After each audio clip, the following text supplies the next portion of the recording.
in the suburbs west of North Borough, in a soon-to-be-abandoned three-story house.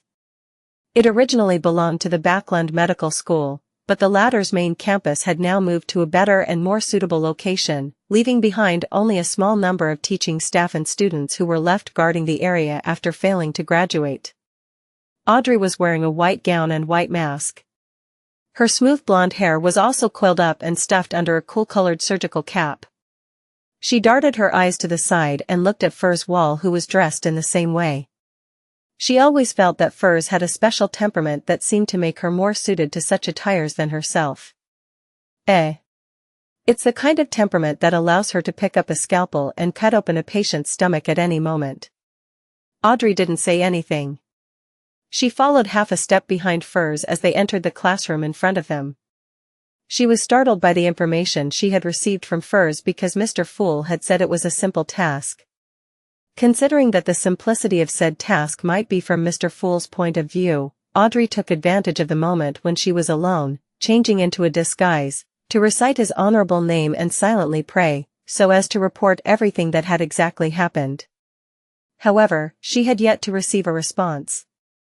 After passing through the door and entering a room, Audrey instinctively looked around and found that this wasn't an ordinary classroom. There were actually 4 skeletal specimens and 4 coffins made of glass. The coffins were filled with pale naked corpses that were soaked in preserving agents. At the very top of the classroom, there was a transparent glass pillar that was also filled with a liquid. Floating inside was a male corpse that wore a black scholarly robe. The corpse's clothes stuck tightly to its body, giving off an extremely heavy feeling. He didn't relax and simply floated upright in the middle. It's as if he had died by drowning instead of being placed in there after his death. Audrey made a preliminary judgment based on her attitude as a spectator. In addition, she saw a number of men in white coats, white masks, and surgical caps sitting around the long tables in the room. None of them said a word, just like the bodies and bones around them. Looking out at the crimson moon which had finally peeked out of the gloomy darkness, Audrey turned her head back to look at the scene inside the classroom. For a moment, she couldn't help but shudder as this place instilled an instinctive fear. But at the same time, she felt excited and agitated. This is what the life of a Beyonder should be. Audrey silently muttered to herself as she followed Furs to a corner before sitting down. After waiting for a while, the floating black-clothed male corpse inside the upright glass pillar at the front of the classroom suddenly opened his eyes. His voice transmitted through the layers of obstructions. Let's begin. East Borough, Derrick Street. In his dusty grayish-blue worker uniform and cap, he walked along the dark streets that only had a few gas lamps that were still working. There was candlelight shining down from the various apartments on both sides of the street. This was combined with the crimson moonlight that passed through the clouds with great difficulty, and they barely outlined the silhouettes of the pedestrians. Klein encountered people with old, tattered clothes, their faces numb with despair. They were the homeless who had been chased away by the police. They had no place to sleep, so they wandered aimlessly through the streets. Occasionally, they would find some inconspicuous corner or park bench to rest at for a while, but they were soon chased away again. In the cold and dark night, Klein felt that they were more like zombies than the zombies he had seen, and the entire East Borough was more like an abyss than the legendary abyss. He hurriedly took a quick breath which hurt his throat, causing him to cough involuntarily. He quickly gathered his thoughts and looked through the corner of his eyes at the apartment on the corner of the street. It had obviously suffered from an explosion and hadn't been repaired yet. The best place to monitor the crime scene is the apartment across the street. The 3rd and 4th story and the roof all meet these requirements. Klein analyzed the situation with the knowledge he had learned as a nighthawk. Throughout the whole process, he didn't slow down his pace to avoid arousing suspicion. At the end of the street, Klein smoothly crossed the apartment building numbered 1 and entered the building across the street from the crime scene. The one-bedroom apartment he had rented in East Borough was similar to this apartment, and he had also lived in an apartment of slightly higher class with his brother Benson and sister Melissa in Tingen City for quite a long time. It was Klein's personal experience, but it also came from the memory fragments of the original Klein. As his thoughts raced, Klein lowered his cap, lowered his head, and without rushing, he walked up the creaking stairs to the third floor. Due to his unlucky encounter in the evening, he no longer had a revolver, so all he could do was stick one hand into his pocket and hold a few tarot cards in between his fingers. There was no light other than the faint moonlight in the corridor of the third floor. Klein was in no hurry to move forward, so he carefully observed the layout. The spot directly across the crime scene is on the left. The one with the best view for surveillance should be the third room from here. Klein began to walk slowly and carefully. After walking past 2 rooms, he also inserted his right hand into his pocket and gently opened the iron cigarette case. After a split second, his fingers touched the all-black eye, and the murmurs resounded in his ears as they attempted to tear his mind apart. At the same time, with the help of this corrupted item, Klein saw many strange black lines. These thin lines floated in the air, and although they were intertwined and entangled a little, he could still distinguish who they belonged to if he traced them back to the source. The corresponding figures were reflected in Klein's soon-to-be-cooked brain.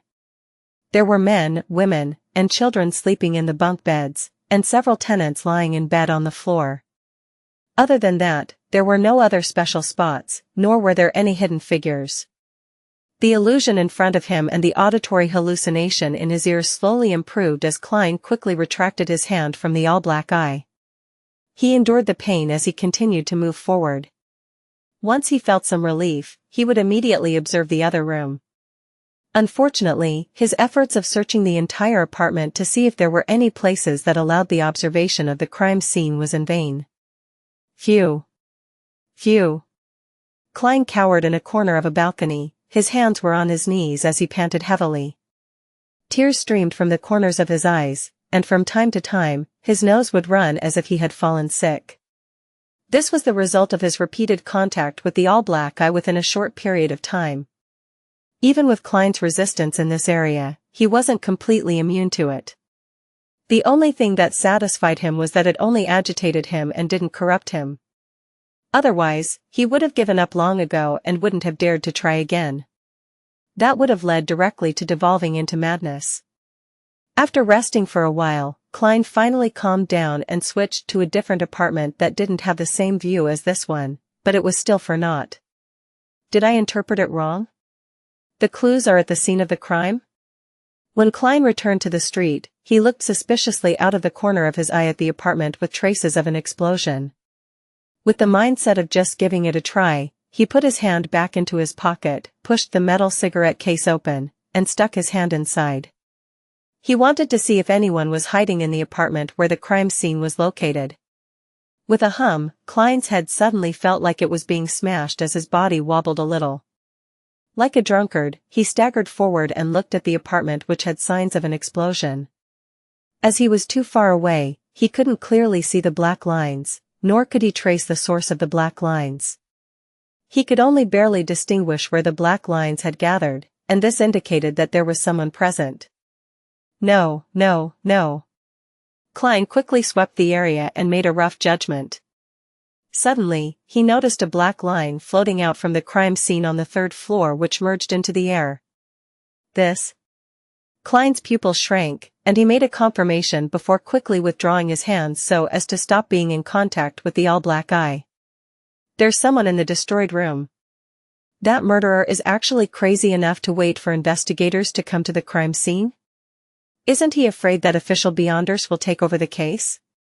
I made a wrong judgment and failed to find him because I shared a different sense of logic from that of a lunatic.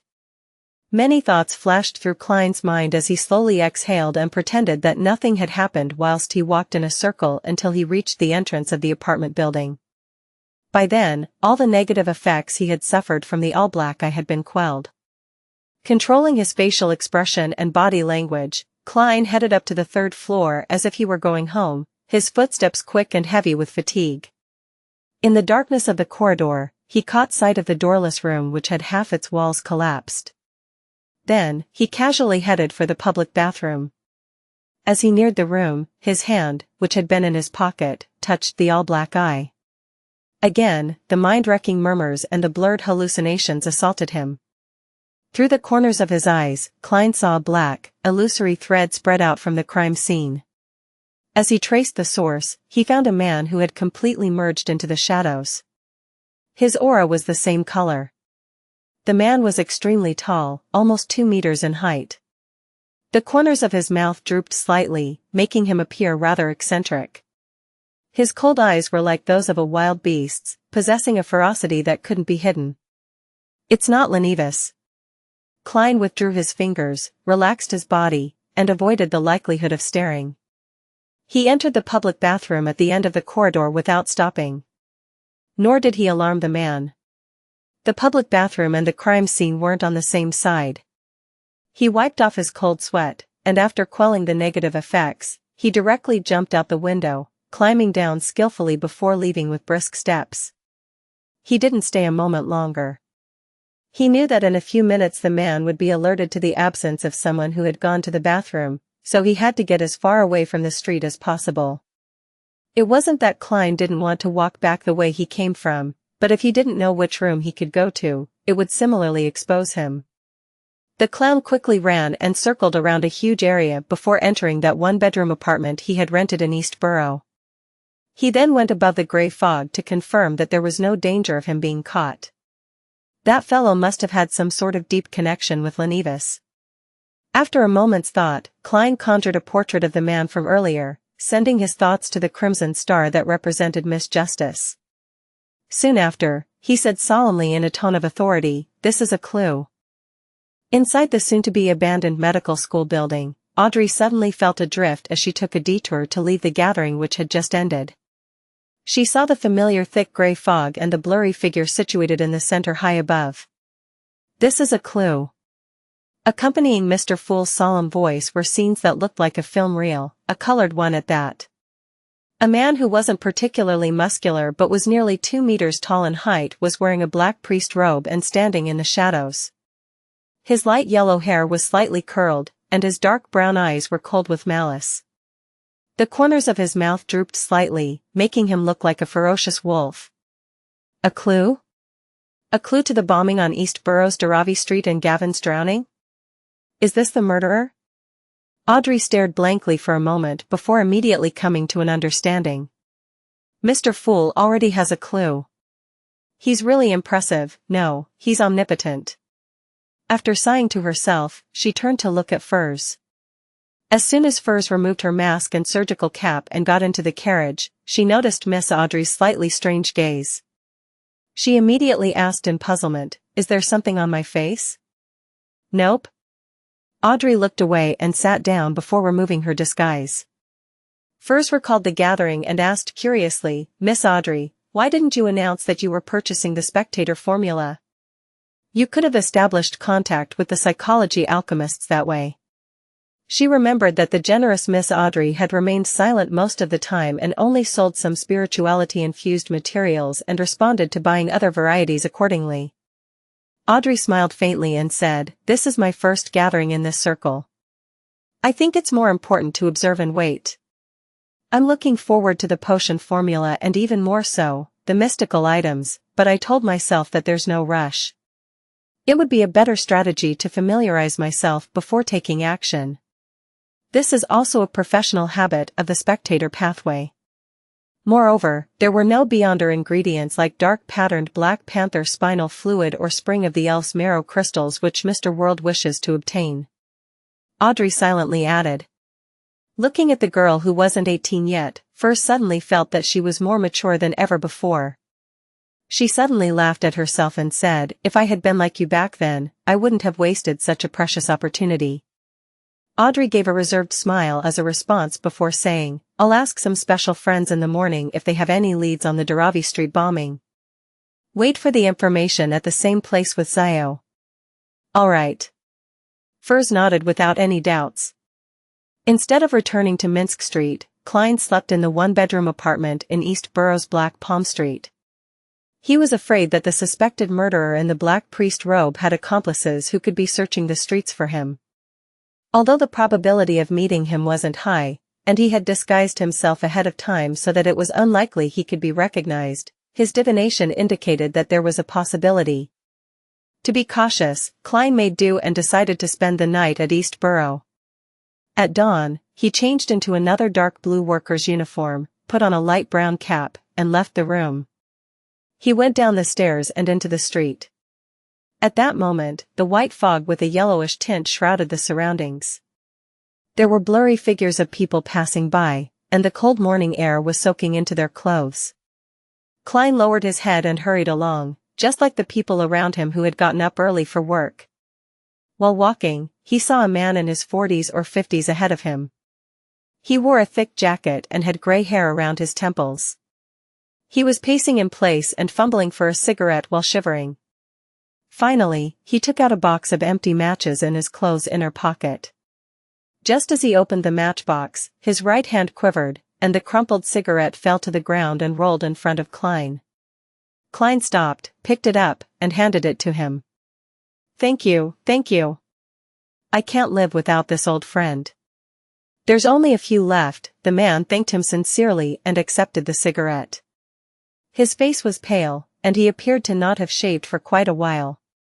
Exhaustion was expressed without reserve from the corner of his eyes as he lamented, I haven't slept for another night, I don't know how long I can last. I hope the Lord will bless me so that I can enter the workhouse today. He's a homeless person who has been chased away. Klein casually asked, why doesn't the king and ministers allow all of you to sleep in the park? Who knows? But to sleep in this kind of weather outside, it's very likely that you'll never wake up again. It's still better in the day, since you can find a warmer place. Sigh, but this will make us lack the time or strength to look for jobs. The man lit a cigarette and sucked at it delightfully. As though he had some of his strength restored, and he walked beside Klein. It was uncertain if his destination was at the end of the fog or somewhere deep into the fog. Klein had no intention of exchanging pleasantries and was about to speed away from him when he saw the man, who had spoken clearly, bend down and pick up a dark object from the ground. It looked like an apple core that had been nibbled clean. The man swallowed his saliva before stuffing the dirt-covered fruit core into his mouth. He chewed it until it was mashed up before swallowing it down with great familiarity. Nothing was left. Looking at Klein's surprised eyes, he wiped his mouth, shrugged his shoulders, and smiled bitterly. I haven't eaten in almost 3 days. This sentence struck Klein's heart, causing him to feel indescribably moved. He silently sighed and said with a smile, sorry, I didn't introduce myself just now. I'm a reporter, and I'm currently writing about homeless people. Can I interview you? Let's go to the cafe up front. The man froze for a moment before he smiled and said, no problem, it's much warmer inside than on the streets. If you can stay a little bit longer after the interview and let me sleep inside for half an hour. No, 15 minutes. That would be even better. Klein turned agape, momentarily at a loss for words. He just silently led his interviewee into the budget cafe at the end of the street. The tables and chairs in the coffee shop were quite greasy. Due to the walls and windows inside, there were quite a few guests. The average temperature was indeed much higher than the streets. The man scratched his throat, concealing his Adam's apple that was squirming from the fragrance. Klein motioned for him to sit down and went to order 2 large cups of tea, a plate of lamb stewed with young peas, 2 loaves of bread, 2 pieces of toast, a serving of low-quality butter, and a serving of artificial cream for a total of 17.5 pence. Have some food to eat. We'll have the interview after you eat your fill. Once the food was ready, Klein carried them back to their table. This is for me? The man asked with anticipation and surprise. Except for a piece of toast and a cup of tea, the rest is yours. Klein smiled in response. The man wiped his eyes and said with a slightly choked voice. Why, you truly are a kind-hearted person. After starving for so long, make sure not to eat too quickly, Klein warned. I know, I had an old buddy who died just like that. The middle-aged man worked hard at eating at a slower pace, occasionally lifting his cup of tea and gulping it down. Klein easily finished the toast and watched quietly, waiting for the man to finish his meal. Phew, I haven't eaten until I was this full in 3 months, no, half a year. In the workhouse, the food they give is just enough. After a while, the man put down his spoon, leaving empty plates in front of him. Pretending to be a journalist, Klein asked casually, "How did you become a vagabond?" "It was bad luck. I was originally a worker leading quite a good life. I had a wife, 2 cute children, a boy and a girl, but a few years ago, an infectious disease took them away, and I also stayed in the hospital for a long period of time, losing my job, my wealth, and my family in the process. From then on, I often couldn't find a job, and I didn't have any money to rent a house or buy food. All I could do was wander on the different streets and in certain parks. This made me very weak, making it harder for me to find a job." The man spoke with a hint of nostalgia and sadness in his numbness. He took a sip of his tea, sighed, and spoke again. "I can only wait for an opportunity to enter the workhouse, but as you know, every workhouse only takes in a limited number of people. With good luck, and if I queue up in time, I can spend a few days in peace, recover my strength a little, and then find a temporary job." "Yeah, temporary. Soon, I'll be jobless again and the previous process will be repeated. I have no idea how much longer I can last like that. I should have been a good worker." Klein thought for a moment and asked, "How many cigarettes do you have left?" "Not many left." The middle-aged man smiled bitterly. "This is the last of my assets, the only thing I have left after I was chased out by the landlord. One can't bring them into the workhouses, but I'll secretly hide them in the seams of my clothes. I'll only take one out to smoke during my worst hardships so that I can have some hope. I don't know how long I can last, but let me tell you, I was a good worker back then." Klein wasn't a professional journalist and was momentarily at a loss on what to ask. He turned his head to look out the window and saw faces with obvious hunger plastered across them. Some of them were relatively sober and they belonged to the residents of East Borough. Some of them wore looks of numbness and exhaustion, nothing like that of humans. They were vagabonds. There is no obvious gap between the two, the former can easily become the latter. For example, the gentleman in front of me. When Klein looked back, he discovered that the man had fallen asleep, his body curled up on a chair. After a few minutes of silence, Klein went to pat the man awake and gave him a handful of copper pennies. "This is the payment for the interview." Okay, thank you. The man didn't realize what was happening, and when Klein reached the door, he raised his voice and said, "I'll go to a budget motel and get a bath, get a good night's sleep, and then get a job." At noon, Klein attended a party at the Sammers. There were 10 guests. There was apple juice with steak, roast chicken, fried fish, sausage, cream soup, lots of delicacies, 2 bottles of champagne, and a bottle of red wine. On his way back from the bathroom, he met Mrs. Stellan Sammer. He thanked her sincerely, it was a sumptuous lunch. "Truly delightful. Thank you for your hospitality. It cost a total of £4 and 8 soldi. The most expensive were the 3 bottles of wine, but they were all part of Luke's collection. He has a liquor cabinet." The pretty Mrs. Stellan smiled in response. Without waiting for Klein to speak, she said, "You earned £10 from Mary's matter alone, and if you can keep up the good fortune, you'll soon be able to have a banquet like this. For people of our class, you have to invite friends once a month and also be invited by friends." Klein, who was already used to her mannerisms, obliged politely, "Well, I'll have to wait till my income settles at £400 a year before I can be like you." Stellan immediately raised her chin slightly and tried hard to make her smile faint. £430, it must be £430. Dock area, East Balham Dock, Workers' Alliance Tavern. Xiao wore boots that gave her height a huge boost and stuck on a thick beard, making herself look like a short man. She tried to recall the portrait from Miss Audrey, trying to engrave in her mind the image of the man who might have been the murderer. If Gavin had been killed by him, the murderer probably frequents this tavern. Xiao ordered a glass of rye beer and a lunch set before huddling in a corner and eating slowly. From time to time, she would look around furtively in search of her target. After a while, the tavern's door was pushed open again, and Xiao reflexively looked over. With just one look, her pupils shrank so thin that they resembled needles as she nearly became petrified. The patron who entered was nearly 2 meters tall. Xiao has been in the bounty hunter business for a very long time. Many things were done on instinct without any thought. When she saw the patron who entered was nearly 2 meters tall, she instinctively lowered her head and continued to eat her pork sausage and French fries as if nothing had happened. Although the food entered her mouth, Xiao didn't taste it at all. She endured dozens of painful seconds before she slowly raised her head and pretended to look around casually. Soon, she saw that the patron who had just entered was sitting in front of the bar counter, waiting for his booze and lunch. Soft, curly pale yellow hair, dark brown beast-like eyes, a slightly drooping mouth, an aura of solitude and malevolence. Little by little, the details came into Xiao's eyes, overlapping with the image in her head. It's him. It's the suspected murderer. The man who killed Williams. Xiao lowered her head again and slowly stuffed the rest of the food into her mouth. After a few minutes, she set the tray down on the bar, along with the glass, and left the Workers' Alliance tavern without looking back.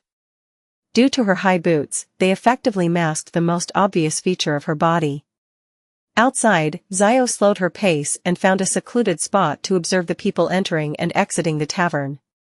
After waiting for a while, she finally found an acquaintance, a technician named Burton, who lived in East Borough and worked at the East Balham dock. The young man liked to treat himself to a cup of shoddy rye beer at noon or in the afternoon, and his salary only allowed him to afford such a beer, and he couldn't drink it every day. Xiao nimbly darted over and patted Burton on the shoulder. She lowered her voice and said, "It's me, Xiao." "Xiao?" Burton looked up and down at the short man and nearly failed to recognize him as the famous arbiter Xiao Derrick of the streets of East Borough. "I have something to ask you." Xiao pointed to a nearby corner. Burton followed in puzzlement, only to come to a realization when he arrived in a secluded corner. "Are you doing a bounty mission?"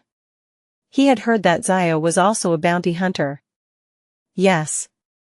Xiao nodded perfunctorily, fished out 5 pennies, and tossed them around. "Do you know that tall man at the tavern?" "You mean the one that's this tall, has pale yellow hair, and wears a fierce look?" Burton gestured. "Yes." Xiao took out the folded portrait and unfolded it. "You have to be sure. That's him. He's been coming to this tavern often for the past 2 to 3 months. I've never seen him before that. He's very fierce, completely unreasonable, and he's good at fighting. It's best that you don't provoke him." Burton glanced at the portrait carefully and gave some sincere advice. "Yeah, when I saw that person just now, it was just like my encounter with a ferocious beast when I was young.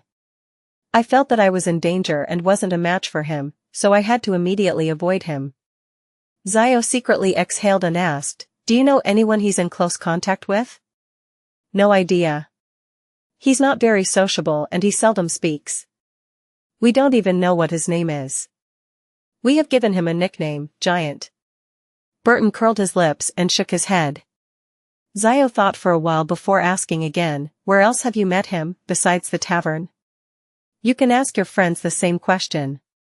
Remember, it has to be a trusted friend." Burton recalled and said, "When I went to the dock union to do some work, the East Balham Docks Dock Union, I would occasionally see him appear there." "Xiao, why aren't you a member of the union?" "You're so just, and those guys not only charge us 1.5 solely a week. But when the other docks go on strike, they'll pay us half our salary just because we have to support our families. Lord, let's just forget about it. In order to live a good life, we must help each other. However, once they organize a strike, they'll come to an agreement with the lawyers sent by those rich people. Our situation doesn't improve at all." Stop. Xiao lowered her right palm and said, "Apart from that, have you seen Giant anywhere else?" "No, my friends probably haven't either. After all, we often discuss him in private," Burton answered in a firm tone. Xiao didn't say anything more and gave him 5 copper pennies. "Drinks on me. Don't tell anyone about what I just asked. It'll be very dangerous." Before she finished her sentence, she had already turned around the corner and headed towards the dock union located at East Balham Dock. About 10 minutes later, Xiao saw the 2-story yellow building. She wore her canvas coat inverted and exposed the patches beneath, instantly transforming herself from a short worker to a vagabond. Xiao looked at the homeless people huddled around the corner, pinched her nose, and went over to sit down beside them. She glanced at the dock union on the opposite side of the street where people were coming in and out. As the minutes passed, Xiao endured the cold and the harsh environment while tenaciously observing the situation around the dock union and the surrounding area. She clearly remembered Williams's insistence on drinking, and she also remembered how she felt when she saw the newspaper that fateful day. These feelings made her even more patient than usual. At that moment, about 8 people came out of the dock union, and they headed for the cafe across the street to have lunch in groups. Xiao narrowed her eyes and carefully scanned every passerby to confirm their appearance. There's no one suspicious. Xiao was about to look away and wait for the next batch of people when the door to the coffee shop creaked and was pulled open as the heat from within rushed out. A man couldn't help but take off his gold-rimmed glasses and wipe away the fog with his sleeves. Xiao gave him a casual glance, and her gaze suddenly froze. Those eyes. That mouth. It always had that taunting smile. Lenivus?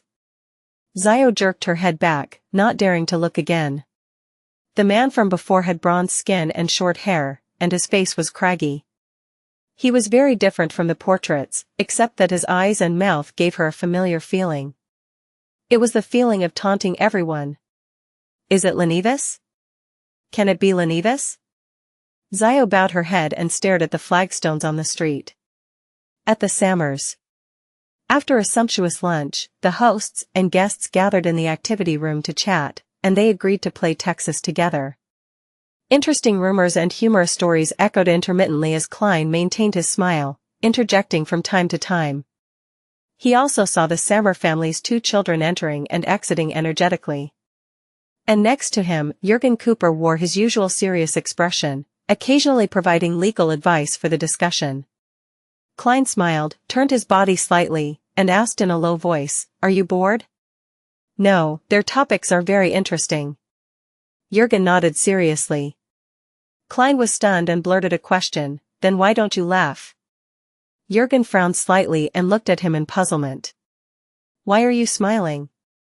Klein's mouth twitched, not knowing how to respond. He was about to make a joke about how much Jürgen was like his cat Brody, forever so serious, when suddenly he heard a series of ethereal pleas. Female. Miss Justice has found useful information, so quickly, based on the clue I gave her? Klein stood up and slightly bowed. I need to use the bathroom. In the bathroom, Klein locked the door, took 4 steps counterclockwise, and went above the gray fog. His judgment was very accurate, as the plea came from Miss Justice.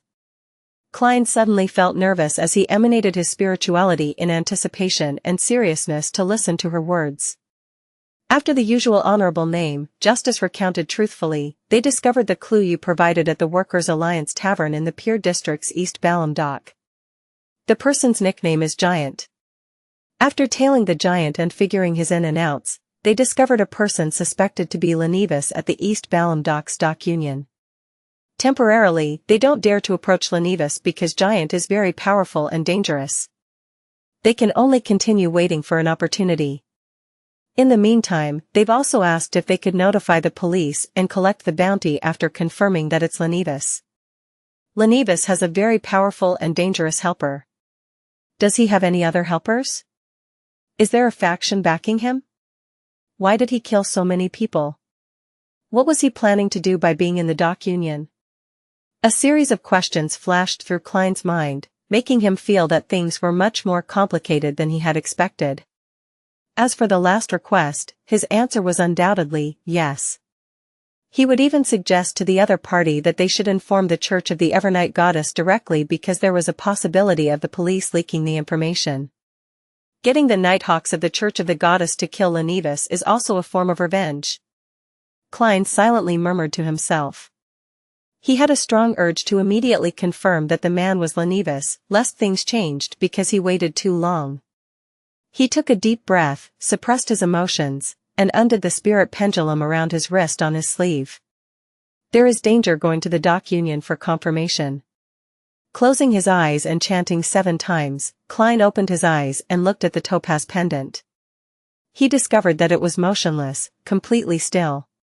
The divination failed? Klein immediately frowned. He changed the sentence he used, changed the divination method, but they all resulted in a failure. After some careful thought, he thought of 3 reasons. First, there wasn't enough information to make a divination. Second, Lenivus wasn't at the dock union, making it difficult for the divination to succeed. And, third, Lenivus was just like Insangwil, who had items that could shield against divination. An item to shield against divination. A benefit he obtained from that god spawn ritual? A little godhood of the true creator?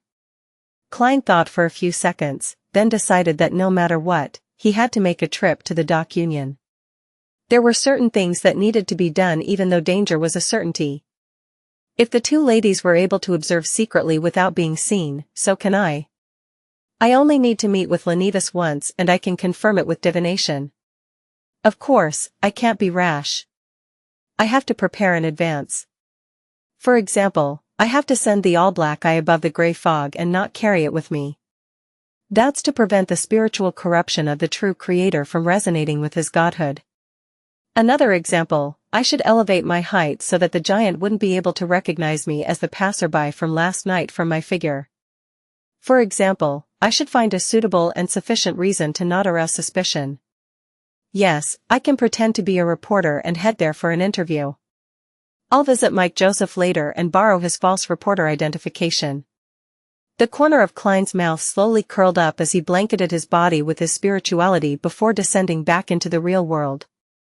3 in the afternoon at the dock union in East Balham Dock. Klein wore a thick sweater, a tan jacket, and a simple cap that brought him closer to the usual investigative reporters in style rather than the ones who attended banquets and interviewed people of status from time to time. Such a costume had cost him an extra £1.10 solely. At that moment, he was wearing gold-rimmed glasses, and his hair was neatly combed back, gleaming with the luster of hair oil. His face no longer had a messy beard, so he could only plaster a deep black stubble around his lips. His height was at least 5 centimeters taller than before. He was trying his best to look different from the worker from last night, making it impossible for anyone who wasn't particularly familiar with him to make any associations. In the pockets of his clothes and trousers, there was no all-black eye, no charms or herbal essential oils. There was only a deck of tarot cards, a stack of notes, a fountain pen, a wallet, some change, a bunch of keys, and false reporter identification documents. He didn't know the Lenivus's current condition, nor did he know where the powerful beyonder lingering around him came from. Hence, out of precaution, he didn't bring any suspicious items. Looking at the 2-story building ahead of him, Klein crossed the street, pretending to not rely on the clown's intuition to notice that several pairs of eyes were watching him. He pushed open the door and saw that the dock union's layout was rather simple. There were no female receptionist or spacious lobbies. The stairs to the 2nd floor were in the middle, flanked by office corridors, and the floors weren't lined with wooden planks, much less carpet. They were paved purely out of cement. Klein turned his head to look at the man guarding by the door as he went over and said, "I'm a reporter from the Backlund Daily Tribune. I would like to interview the workers of your association and get to know your needs and desires." The man was wearing a very patched jacket which even had dirty cotton lining exposed and a linen shirt underneath. After hearing the word reporter, he suddenly became vigilant and replied loudly, "No. We haven't organized a strike lately, no. I think you've misunderstood me. I'm someone who sympathizes with you. I'm planning on doing a special report on what the union does to help the workers and the actual difficulties they encountered. Trust me." With the help of his clown beyonder powers, Klein made his eyes look abnormally sincere. "Is that so? Go to Mr. Rand, our committee member in charge of publicity. Turn right, and it's the 2nd office on the right." The man hesitated for a few seconds before replying. "Thank you." Klein bowed with feigned relief, and he felt the gaze observing him from a dark corner of the room vanish. He turned to his right and, with his back perspiring in cold sweat, knocked on the office door. The door creaked open. A middle-aged man with sparse hair looked at him and asked, "May I know who you are?" "Mr. Rand? I'm reporter Statham from the Backland Daily Tribune. This is my reporter identification documents. I'd like to make a report with unions as the theme to help you acquire more attention." Klein almost believed he was a journalist. "That's me." The middle-aged man looked at the reporter's identification documents and said hesitatingly, clearly unwillingly, "It's hard for me to believe that you reporters are here to help us. I was born in East Borough, and I know how miserable the lives of the workers are. If you don't believe me, you can follow me the entire time and monitor my every question." Klein suddenly smiled and added, "A report with actual interview data would be better than nothing, far better than news that's written purely based on imagination. At least you can provide your views and hopefully guide things in the direction you want." Rand touched his scalp and replied hesitantly, "All right then. I'll follow you the entire time." "Thank you." Klein almost lost control of his emotions. Afterward, under Rand's guidance, he entered one office after another, interviewing the members of the Workers' Association according to his prepared questions. Right corridor, nothing. Left corridor, nothing. Klein calmly went up the wooden stairs to the second floor. This time, Rand led him into the office directly opposite the staircase and introduced the people inside. "This is a reporter from the Backland Daily Tribune, Mr. Statham. He wants to interview the lot of you, but I have to remind you that there are some questions which you have the right to refuse to answer." Klein smiled, took 2 steps forward, and made a gesture to shake hands with each and every staff member in the room. At that moment, he saw a slightly familiar figure. Although the man's skin had turned bronze, his ordinary round face had become angular, and his glasses had changed from a round frame to a gold-rimmed frame. Klein still found a trace of familiarity from his spirituality as a seer. Immediately afterward, his body trembled, and the smile on his face almost went out of control. I am sorry. I suddenly have a stomachache. May I ask where the washroom is?" Klein asked with an awkward smile, holding his stomach with the hand that didn't hold a pen and paper. Rand and the staff didn't suspect anything. They all pointed to the door and said, "Go out, turn left. When you reach the end, you'll see the sign." Klein smiled apologetically and walked out of the room, heading quickly for the washroom. Inside, he selected the cubicle closest to the window, sat on the toilet, and locked the wooden door behind him. He bent down, the corners of his mouth curving into a silent laugh. He laughed so hard he nearly couldn't keep his body straight. A drop of sparkling liquid fell onto the ground from his laughter. Klein had confirmed that it was Lenivis. This wasn't because of that small sense of familiarity, but because he felt another type of aura from the other party's body, one that left an extremely deep impression on him. This was also the main reason why he had nearly lost control on the spot. The trembling of his body originated from his instinctive fear. The collapse of his emotions came from the horror and sorrow deep within his memories.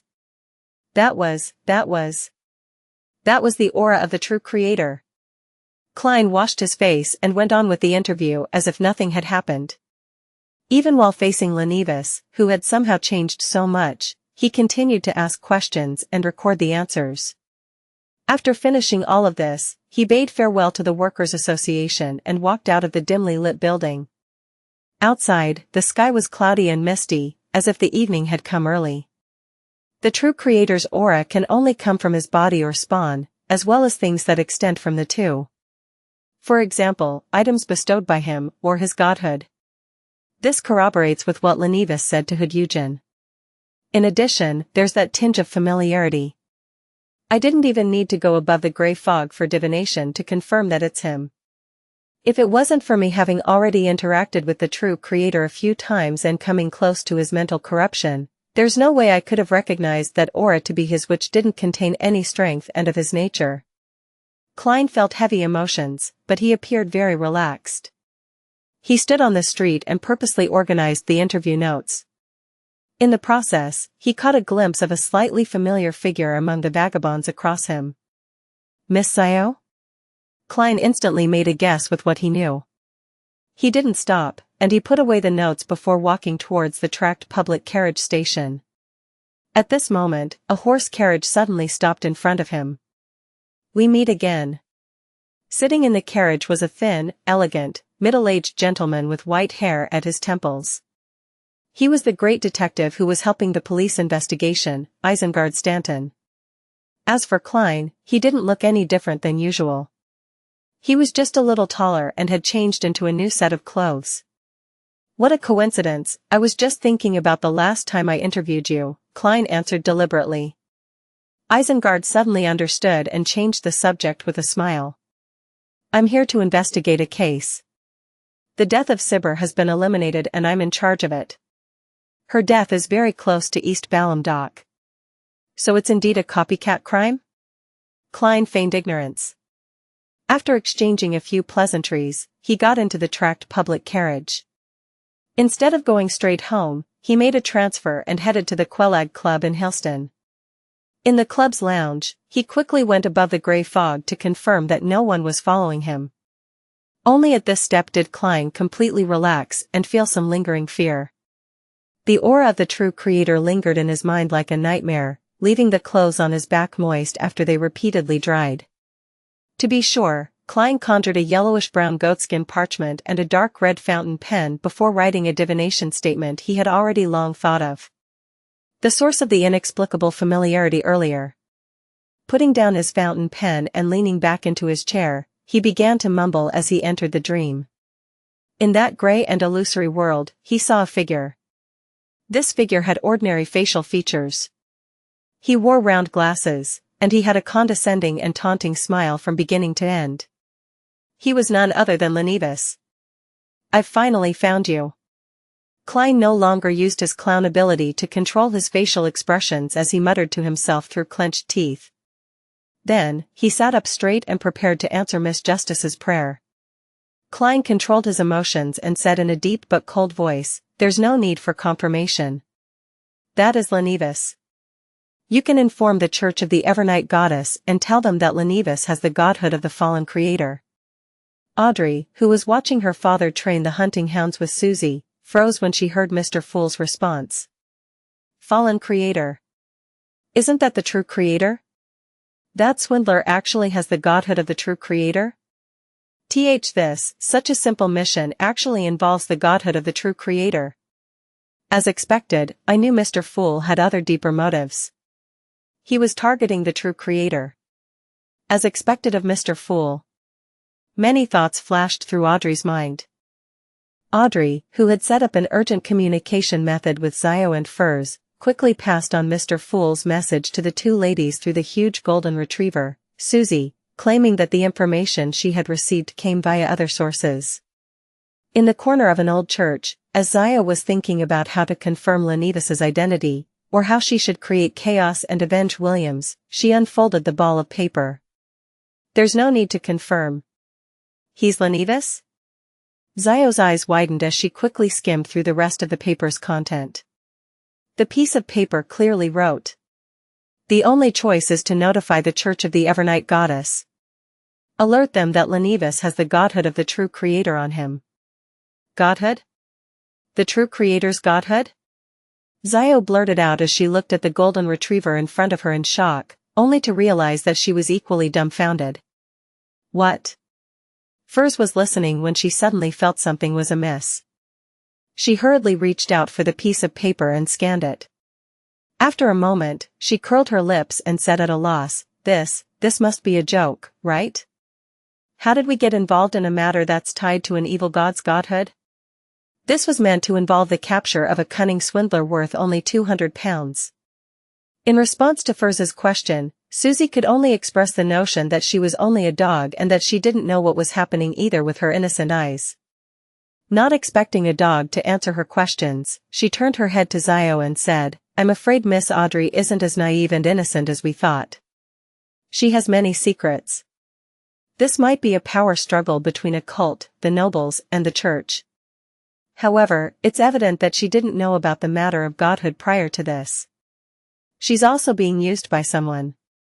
In the clock tower of East Balham Dock, Klein hid in the darkness while donning a clown mask as he quietly stared at the dormitory of the dock union. An airship floated above. He couldn't see the details of the battle, and he had no way of knowing the developments of the operation in the red brick building. All he could do was endure and determine this situation by observing the changes in the surroundings and the occasional black dot that passed by. Just then, he saw all the gas lamps in the area extinguish. All of them had been extinguished. It was pitch black there. Right on the heels of that, a feeling that left an extremely deep impression on him exploded from the small red brick building.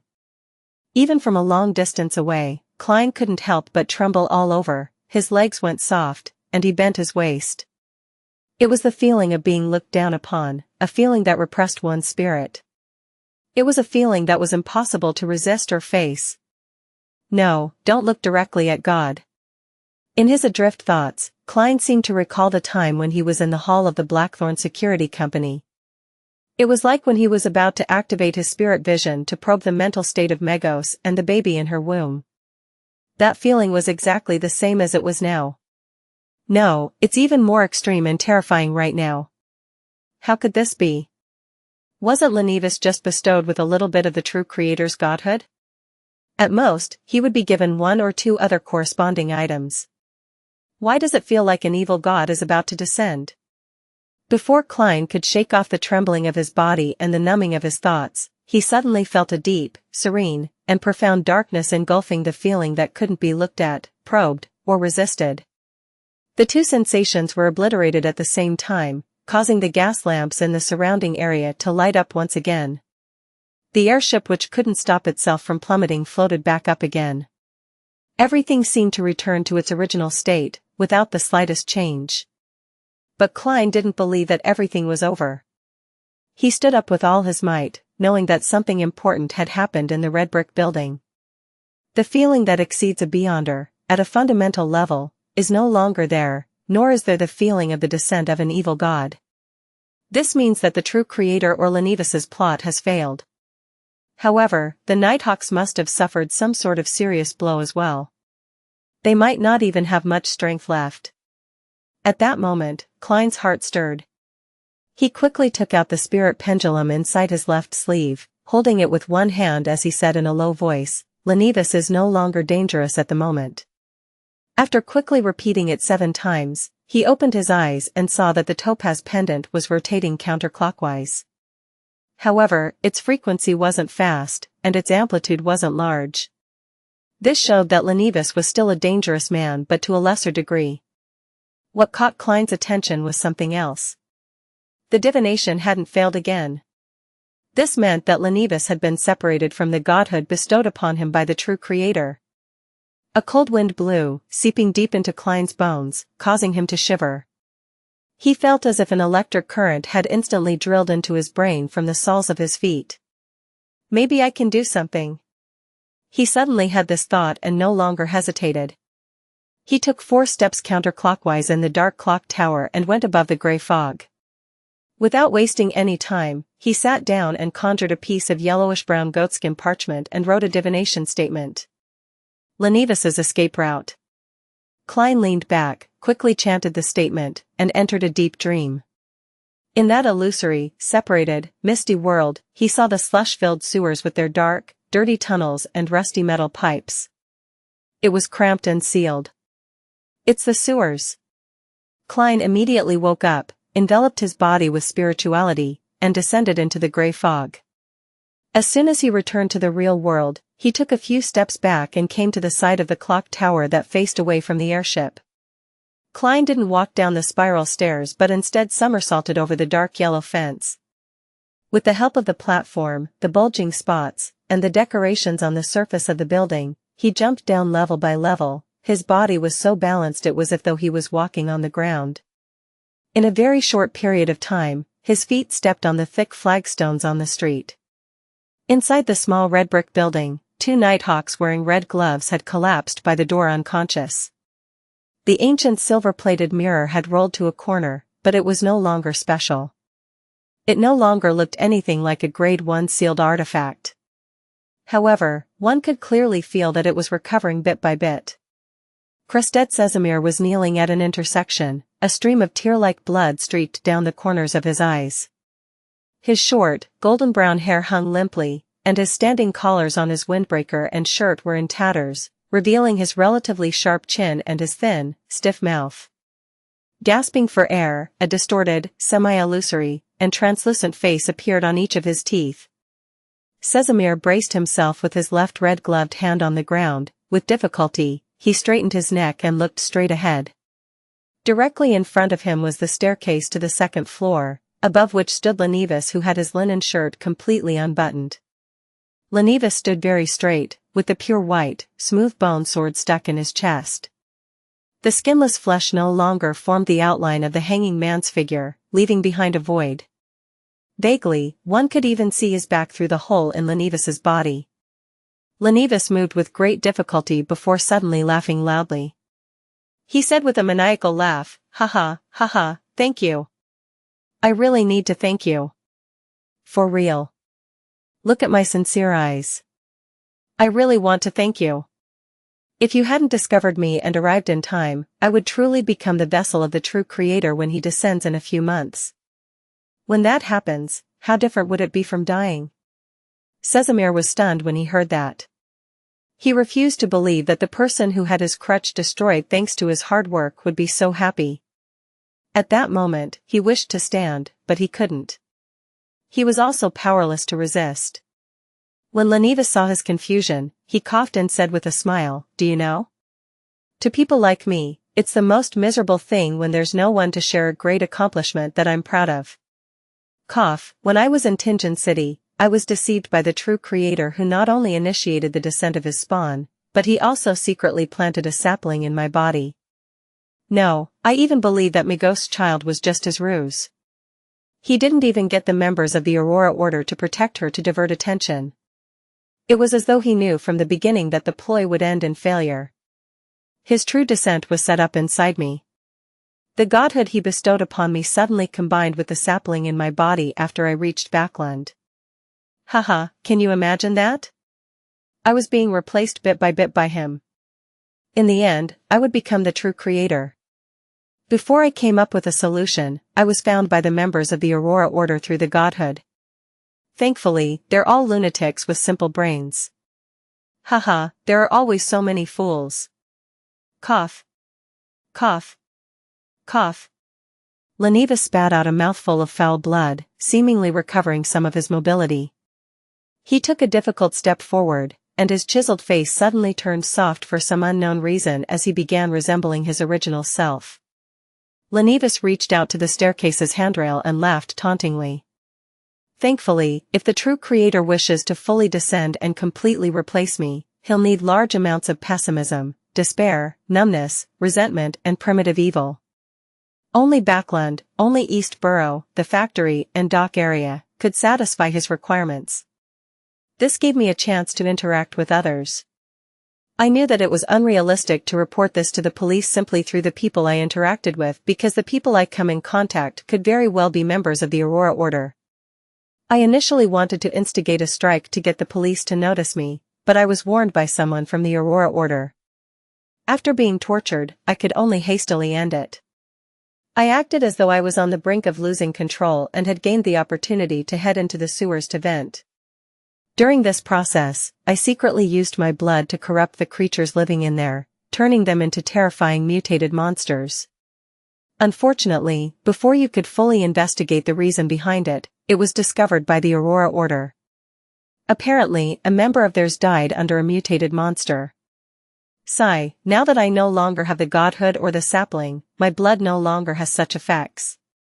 After that, I was controlled even more strictly, but I still found an opportunity.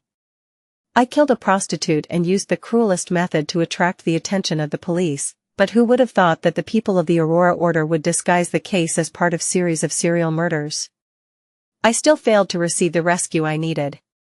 Out of similar opportunities, I could only use a more ingenious method. I took the initiative to request for the fiercest, craziest, most radical member of the Aurora Order to watch me, and this suited their thoughts. Can't they use their brains? Such a lunatic would get into trouble at any moment. As expected, you guys came. Phew. At that moment, Lenivas exhaled and began to move his body, as if he had finally gotten rid of the remnant effects. He pulled out the holy bone sword from his chest and said regretfully, "What a pity. I can't take it with me, otherwise, I would be quickly tracked and found by you." After the pure white bone sword completely separated from his body, not a single drop of blood remained from the exaggerated wound. The part that had disappeared didn't seem to belong to Lenivus. Lenivus pressed his right hand against his chest, bowing as he faced Crestet Casimir and company. "The people on the airship outside should be recovering soon. I can't stay any longer. Thank you very much. Although you're all very stupid, you still ultimately helped me. It's an honor for foolish bastards like yourselves." Having said this, he straightened his body and smiled tauntingly, "Goodbye, foolish nighthawks. Use your lives to send me off." Grasping the bone sword in his hand, he abruptly took a few steps forward, attempting to stab at Crestet Casimir. But at that moment, his eyelids began to grow heavy, as he felt like collapsing into a slumber. "So you still have some strength. This is troublesome." Lenivus bit his tongue gently and suddenly threw the holy bone sword at the unconscious nighthawk by the door. "No." Casimir waved his hand with the strength he accumulated through painstaking means, causing an invisible entity to divert the holy bone sword. Lenivus seized that opportunity and dashed to the side. He somersaulted out the red brick building through the window at the washroom at the end of the corridor. Soon after, he opened a manhole cover along the streets and quickly climbed into the sewers. Lenivus seemed to be very familiar with this place. Even though it was dark, he could still run, jump, and turn, quickly fleeing deep into the maze of sewers. Suddenly, he instinctively stopped and leaned back. Oof. A card had stabbed deep into his right chest and blood began dripping profusely from its edge. Lenivus looked up, and with his ability to see in the dark, he saw his attacker. It was a medium-sized man in a worker's uniform, wearing a mask with a raised mouth and red nose. It was a happy clown. The moment their eyes met, Lenivus suddenly ducked and rolled forward. Clang! A tarot card, with an angel and trumpet, shot out sharply like a dagger, embedding itself into the wall of the sewer, and its position was at the same height as Lenivus's neck just moments before. Clang! Clang! Clang! Lenivus either rolled, jumped to his side, or threw himself forward, nimbly avoiding the three cards that came in succession with abnormal agility. Their collision with the walls, slabs, and concrete echoed like metal striking a wall. Meanwhile, out of the corner of his eye, he saw that the man in the clown mask was following him closely, not much slower than he was. In his hand was a thick stack of cards as he launched them with great familiarity and skill. On the surface of an approaching card was a sun with 5 facial features. With his left hand, Lenivus propped himself up against the wall and leaped into the air, drastically changing his course. At that moment, he heard a swishing sound before suddenly feeling a sharp pain in his ankle. He launched 2 cards? One arrived slightly late and was aimed in the direction I was escaping in? Can he foresee my movements? The moment he landed on the ground, Lenivus endured the pain and rolled once again. Clang! Another tarot card embedded itself into his original position, resonating constantly in response to the impact. It was only then that Lenivus noticed a card deeply embedded in his right ankle. The card depicting stars, water containers, and holy water stained in red. So. Lenivus didn't even have the luxury of time to think or treat his injuries. One after another, the cards turned into seemingly sharp flying daggers, shooting at different parts of his body. Very soon, the injuries on his right leg and chest, and the remnant effects from the hole in his chest, as well as the prior demigod-level clash caused this sequence 9 marauder to turn sluggish. This was in contrast to the nimbleness and speed that marauders were known for. Pow! He sent a card flying, but a deep laceration tore through his wrist, one that kept bleeding profusely. The Nighthawks and the military will be coming soon. I can't delay any longer. At this moment, Lenivus's mind was very clear. Suddenly, he stopped in his tracks and stopped dodging, allowing a card depicting the devil to strike him squarely in the neck. In almost an instant, the cards sticking out from his body were sent flying. The hideous wounds on his neck, right chest, wrist, and ankle were all squirming madly, sprouting one meat tendril after another in disgusting shapes. On his skin, numerous small goosebumps appeared. These goosebumps had a metallic tint to them as if they had turned into a set of armor. Clang! A tarot card was shot over, but it was deflected by the fine goosebumps. With bloodshot eyes, Leneva stared at the clown who had put away his cards after coming to a halt. He said, half laughing and half mocking, "No matter what, after being tormented by a deity, one will always get something in return." Before he could finish his words, he had already jumped over the polluted waters in the canal with his left foot, throwing himself at the enemy opposite him. As if expecting this, Klein stepped to the side, pulled his left hand out of his pocket, clenched it into a fist, and threw it at Lenevas's temple. Bam! Leneva swung his elbow sideways and raised his forearm, accurately hitting his opponent's fist. The explosive force surged like a torrential tide, causing Klein's body to move from the impact as he staggered a little. Pa! Pa! Pa! Crisp explosive blasts sounded in Klein's ear. Punches, each heavier and faster than the last, constantly reflected into his eyes. The flurry of attacks made him seem to forget to maintain his balance.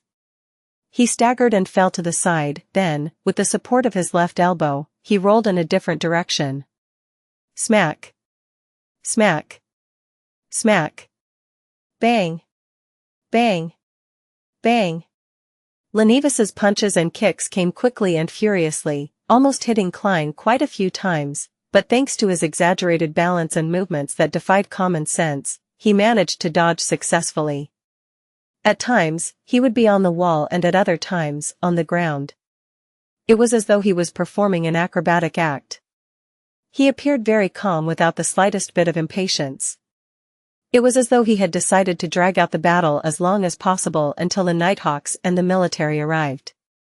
And once there were any signs of Lenevas's attempting to escape, he was hell-bent on pestering him and not give him an opportunity to do so. Pa! Lenevas's punch forced Klein to use the rebound from the wall to fly back into the air, and as for himself, he didn't hesitate to turn around and flee towards another tunnel. The moment Klein's toes touched the ground, his body shot out like a cannonball as he pounced straight for Lenevas's back. At that moment, an image appeared in his mind. It seems as if Lenevas has no bones. I should force him to twist his upper body and land a punch on his body. This was a clown's intuition. Without any doubts or hesitation, Klein took the initiative to reduce his subsequent strength. With a smacking sound, he still threw himself forward, but it was much weaker than he expected. Gotcha! With a jarring noise, Lenevas twisted his upper body suddenly while his legs remained immobile. His face faced backward as his toes pointed forward. In such a terrifying scene, Lenevas threw a punch towards Klein's head. The force of the punch was so strong that even the air produced an explosive boom. Boom! His fist hit nothing but air, and his fist was still 20 or 30 centimeters from Klein's face. The winds, that stirred from the punch, blew through Klein's hair, but he didn't take the opportunity to attack the enemy. Instead, he croaked a single word in ancient Hermes, crimson. A charm? Lenevas scrunched his face as he immediately jumped to the side in a bid to dodge the impending attack. However, Klein had yet to throw out the charm. Instead, he clenched his left fist tightly and followed in the direction of Lenevas. He similarly threw himself to the side and rolled on the ground as well, causing the distance between them to only widen slightly. It was a bluff? Just as this thought flashed through his mind, the highly raised corners of the clown's mouth were clearly reflected in his eyes. There was also a dark red flame which had unknowingly ignited in the clown's left fist. This? Lenevas's gaze immediately froze. A light crackling sound entered his ears, and a calm, tranquil feeling emanated instantly, enveloping him and Klein. What is he trying to do? He wants both of us to be affected at the same time, to allow for the Nighthawks and military to rush here in time. Lenevas's eyelids drooped heavily, and the fatigue and weakness he had been suppressing began to rear their heads uncontrollably. He did his best not to fall asleep, hoping to rely on the uniqueness of his body to endure through the most intense period of the charm's slumbering effects. As for Klein, he didn't choose to resist at all and quickly entered a deep slumber. However, whenever he fell asleep unnaturally, he would instinctively wake up. This was the unique thing about him when fighting mediumship and dream invasions. This was the reason why he had been lucky enough to escape from the hands of Madame Sharon back in Tingen. In the fight just now, after throwing his cards proved ineffective, he immediately took out the slumber charm and gripped it tightly in his palm, waiting for the opportunity to affect himself and his enemy. In just a split second, he forcibly broke free from the abnormal state of mind in his dream. The figure of the staggering Lenivus was clearly reflected in his eyes. Phew! Klein suddenly became very calm, as though what was before him was nothing but a target.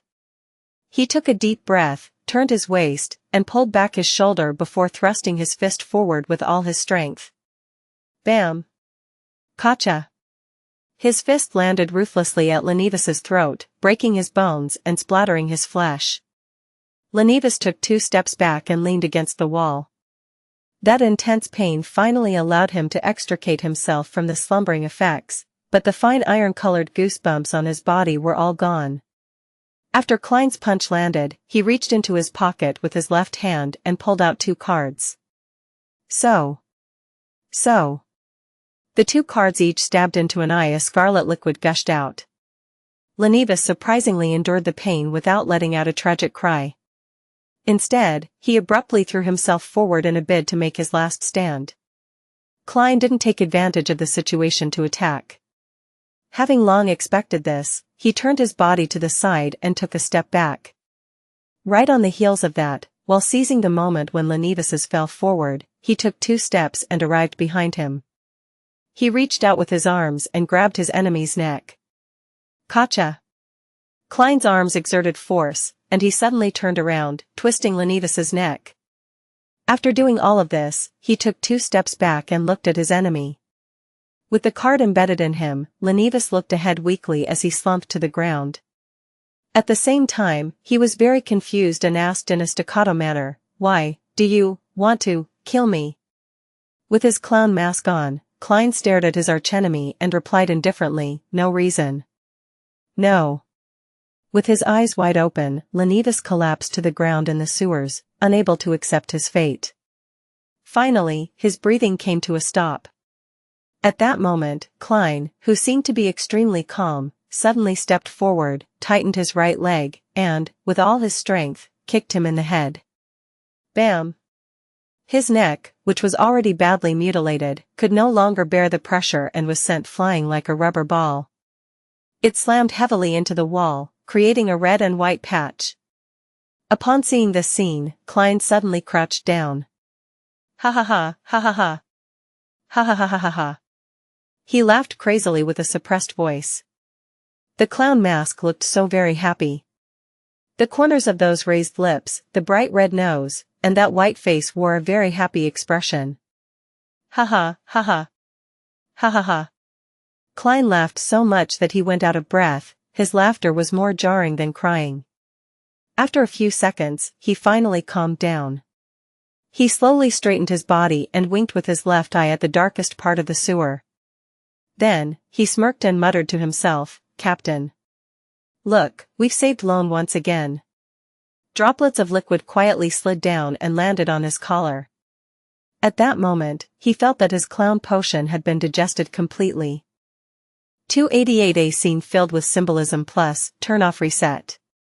In the dark sewer, Klein wiped his neck and turned his attention back to Lenivus's cracked head and decapitated body before turning to the 2 tarot cards that were stuck in Lenivus's eyes. He originally wanted to retrieve all the projectiles that he had thrown and wipe the scene of any clues. However, he realized a very real and extremely serious problem. He didn't have the vision to see in complete darkness. He had relied on his spirit vision to rush through the pitch-black sewers and engage in the intense battle with Lenivus. He could see the colors of Lenivus's aura, the spirituality radiance of all sorts of critters, and could faintly use the light's illumination to distinguish the path. Unfortunately, the tarot cards he was currently using weren't the same as the ones that had originated from the Nighthawks. It didn't have any spirituality or silver engravings, and it was completely ordinary with no special characteristics. In such an environment, Klein could use his own aura's color and spirituality radiance to create a tiny radius around him where he could distinguish things. However, he couldn't see the cards stuck in the walls and ground, as well as the cards that had scattered everywhere. In the intense battle with Lenivus, they hadn't restricted themselves to a particular spot. Of course, he believed that as long as he had enough time, it wouldn't be difficult to find all the cards he had thrown out, but the main problem was that the Nighthawks and the military on board the airship would arrive at any minute. I can't be too careless regarding this. I've been wearing gloves all this time. This deck of tarot cards was bought before coming to Backland and is standard across the nation. I don't usually use it. Most of the time, even if I have it with me, it's placed together with Mr. Azek's copper whistle. Regardless of what methods are used, it would be very difficult to locate me through them. At most, they would be able to restore a portion of the battle scene. I donned a mask, and my shoes are padded. All sorts of thoughts flashed through Klein's mind, and he quickly came to a decision. He turned to the headless corpse and crouched down. Reaching out with his black-gloved right hand, he quickly searched for any items left behind. Klein didn't have the intention of carrying out a mediumship ritual. Firstly, the feeling of the evil god's descent had left a deep impression on him, so he didn't dare to blindly channel Lenivus's spirit unless he brought it above the gray fog with him. Secondly, with the situation of the Nighthawks and military arriving at any time, he didn't feel that he had enough time to set up the ritual of summoning himself, responding to himself, and then going up above the gray fog and channeling the spirit. I should give up when it's necessary. Klein silently muttered to himself, and he withdrew his hand from Lenivus's body. This crazy swindler seemed to be in a hurry when escaping. He didn't bring any cash, materials, or charms. He only had an eye-sized badge on him which coruscated a faint spirituality radiance. Klein wasn't afraid that this item could be used to locate him, as he planned on throwing it above the gray fog later to study it slowly.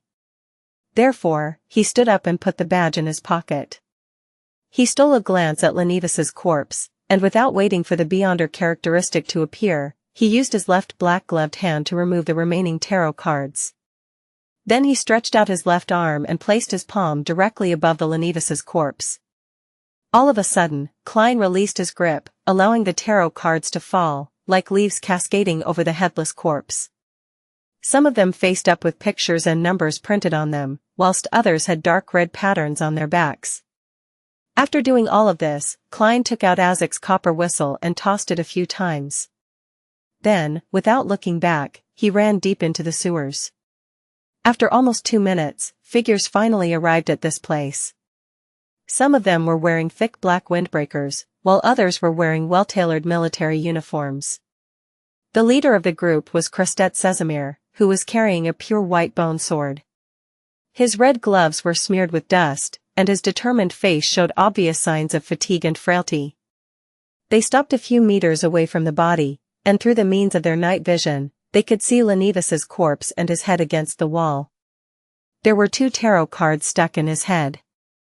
One was the Emperor and the other was Wheel of Fortune. The headless body was covered with even more cards, each separately depicting the Chariot, the Hermit, Death, and more cards of different suits comprising of chalice, scepters, etc. On the walls and on the ground around him, there were also tarot cards such as the Devil, the Sun, and Judgment. It all looked like the scene of some bizarre ritual, and Lenivus was the sacrificial offering that was destined to be sacrificed. Crestet Sesamir drew a silent gasp as he knitted his brows tightly. The Beyonders around him fell into a momentary daze at the sight of this frightening and mysterious scene in the darkness. Far away from the scene of Lenivus's death, Klein quickly found an exit and left. He took off his clown mask and, in the shadows of the gas lamps, walked quickly towards East Borough. Before that, he had already dealt with the stains on the soles of his shoes. It was only when he reached Black Palm Street in the East Borough did he breathe a slight sigh of relief. Then, he quickly held the ritual of summoning himself inside his rented one-bedroom apartment and responded to himself. In his spiritual body state, Klein moved all the clothes he had worn tonight, as well as the remaining charms, herbs, and essential oils, as well as the badge he had obtained from Lenivus to the space above the grey fog. Then, he used a spiritual flame to burn the corresponding clues. Phew. He exhaled and finally had time to take a look at what the badge he had taken from Lenivus looked like. This badge was only the size of an eyeball. On the front was a symbol that depicted fate and concealment, and behind it was a ring of tiny and compact words in ancient Hermes. You can join if you have this item. What does it mean? Was Lenivus also a member of some secret organization? Klein rubbed his temples. In a situation where he was physically and mentally exhausted, along with the fact that the timing wasn't right, he decided to give up on his research and leave it till after the Tarot Club's gathering. He quickly left the mysterious space above the grey fog, changed into another set of clothes, and removed his disguise. However, he was in no hurry to return to Minsk Street. He planned to sleep for the night before leaving. This was because it was easy to be inspected after midnight, especially when such an accident had just occurred. He lay down on the bed, looked out the window at the moonlight's encroaching of the darkness, and gradually calmed down. After completing his initial revenge, he felt that he had relieved himself of a lot of his burdens and lost a lot of his pressure. His mental state was clearly much better than before. The present me isn't capable of handling ensanguine and sealed artifact 0-08. Besides, the gap between us is huge. Only after becoming a high-sequence beyonder, a demigod, would I have the qualifications to involve myself in such matters. Before advancing to sequence 4, I'll act as though they don't exist. Yeah, for the foreseeable future, my goal is to work hard to improve myself. Now that I've completely digested the clown potion, I can advance to magician once the beyonder ingredients are gathered. There's still Faceless, Nimble Right Master, and the corresponding sequence 4 which I don't know the name of. Other than that, I'll just be an ordinary detective. Klein's mind was calm and peaceful, and his thoughts were scattered as he thought about his future arrangements. He was no longer cranky or that depressed. As he thought about it, the corners of his lips curled up slightly as he silently muttered to himself. Captain, Benson, Melissa, I believe all of you would prefer to see me like this. At dawn, a group of people wearing surgical hats and white masks came to the Dock Union's dormitory. They were all dressed as doctors. The elder in the lead appeared to be rich in experience as he said to the puzzled and confused residents, "We've discovered an infectious disease in this building. A person named Kevin has already passed away because of it. We will provide free treatment. This infectious disease has a special drug, and as long as you take it in time, you'll be fine." Kevin? One by one, the guests exclaimed in astonishment as they looked around for their colleague named Kevin. However, they didn't find him at all. That was Lenivus's alias. Seeing that the charity medical team was accompanied by police officers, the residents no longer had any doubts and began to line up nervously to collect their medicine. The first was a middle-aged man with a bushy beard. He nervously asked all sorts of questions, afraid that a single bottle of medicine wasn't potent enough to fight off the infectious disease. It wasn't until the doctors showed their impatience that he drank the blue bottle of medicine. Then, he was helped to the side and aimed his mouth at a hole that was of the same size. Ugh. Ugh. Ugh. The man suddenly felt nauseous as he violently vomited a putrid blob of a bloody substance. He was about to prop himself up and cast his gaze to see what he had just vomited when two strong nurses yanked him away. The mouth-sized hole was located above an iron-black metal barrel. The bottom of the barrel was dark and deep, with almost no light coming from it. And right there, a pool of yellowish-green liquid was quietly resting at the bottom. In the middle of the pool was a small piece of blood-colored meat. Ugh. Ugh. Ugh. One by one, the residents took the medicine and vomited in front of different metal barrels. In Empress Borough, the opulent villa of Count Hall. Why did you suddenly visit so early? Audrey looked at the sky outside, then she looked at Viscount Glaint. Glaint looked around and only found a golden retriever sitting beside him. Hence, he whispered, I was planning to go to the turf club, but I met Kantz on the way. He told me something very interesting. It's truly interesting. Since I was passing by here, I thought of coming to share it with you. What is it? Audrey asked with interest. Glaint didn't deliberate over his words as he replied, You should have heard of the Aurora Order, right? It was the Aurora Order that assassinated the Intis ambassador. They were caught, with several important members killed, and a very large ploy was foiled as a result. I thought it was something related to the godhood of the true creator. Xiao and Fur sent someone to report the information yesterday evening, and it just so happened that an operation was held last night. Wait, the Aurora Order apparently worships the true creator. Audrey's eyes lit up. She pressed in a reserved tone, What ploy?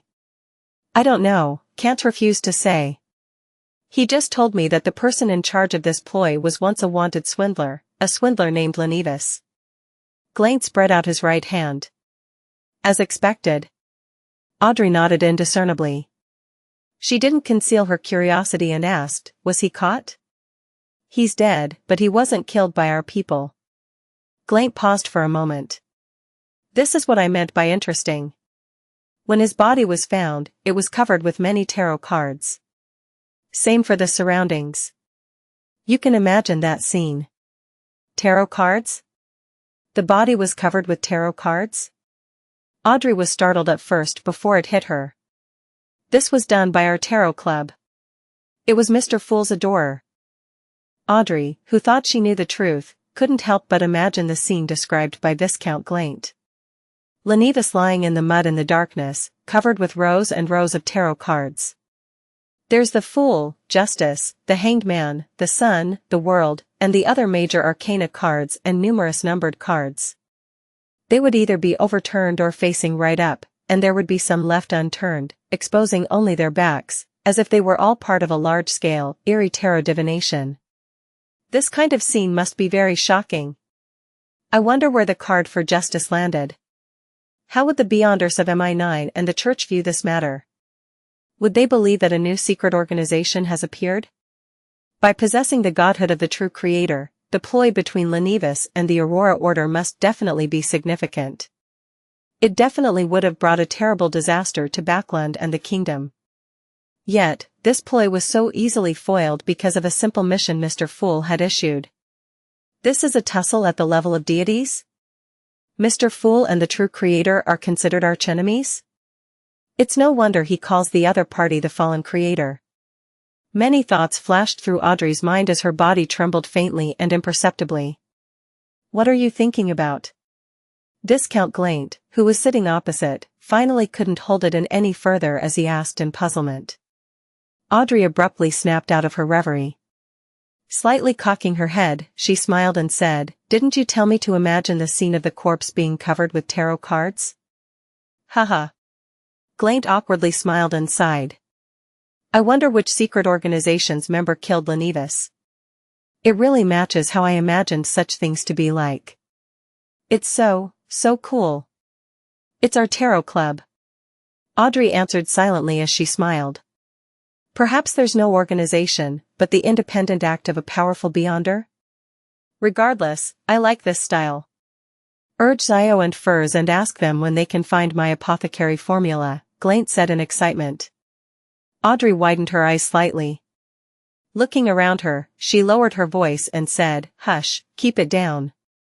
How can you talk about potions here? Glaint gave an indifferent smile. Don't worry. It's nothing. I had already confirmed that other than you and me, there's only a dog. The huge golden retriever, Susie, unconsciously shifted her position. North Borough in Backland. Inside a room beneath the St. Samuel Cathedral. Daly, who was wearing a black hooded robe and makeup with blue eyeshadow and red blush, gave off a charming yet cold feeling. She randomly found a seat and picked up the document on the table. She swept through it before her gaze suddenly froze. Her brows immediately furrowed, and she suppressed something as she asked, Lenivis? Why wasn't I informed of this matter? Why didn't you inform me about the operation last night? Sitting at the seat of honor, Crestet Casimir, who had hidden his chin and lips back into his propped-up collar, said deeply, "I was afraid that you wouldn't be able to control your emotions. That would have brought unnecessary danger to the operation, so I didn't get anyone to inform you. I can understand how you feel. A Nighthawk from the Tingen squad is currently undergoing guidance and training at the Holy Cathedral. He plans on joining the Red Gloves, and his performance is about equal to yours. But as the person in charge of the operation, and as a high-ranking deacon of the Nighthawks, I had to eliminate all unstable elements." Daly looked at the other Nighthawk squad captains and deacons, and she sneered. "Why do you think I won't be able to control my own emotions? I'm very calm and I won't act rashly. My anger will only erupt after Lenivis is caught. This is the professional bearing of a veteran Nighthawk and a deacon. If I had caught Lenivis, I would let him know that men can be weak too. I would make sure that a cold, rotten, yet stiff corpse would be situated behind his buttocks. I would make sure that a pungent white bone filled with thorns would be situated in front of him. I'd make it so that those cold little fellows enter and leave his body wherever they can. Damn it. You actually managed to let him die just like that." Crestet Casimir looked at Daly calmly and sighed after silently listening to her until she was done.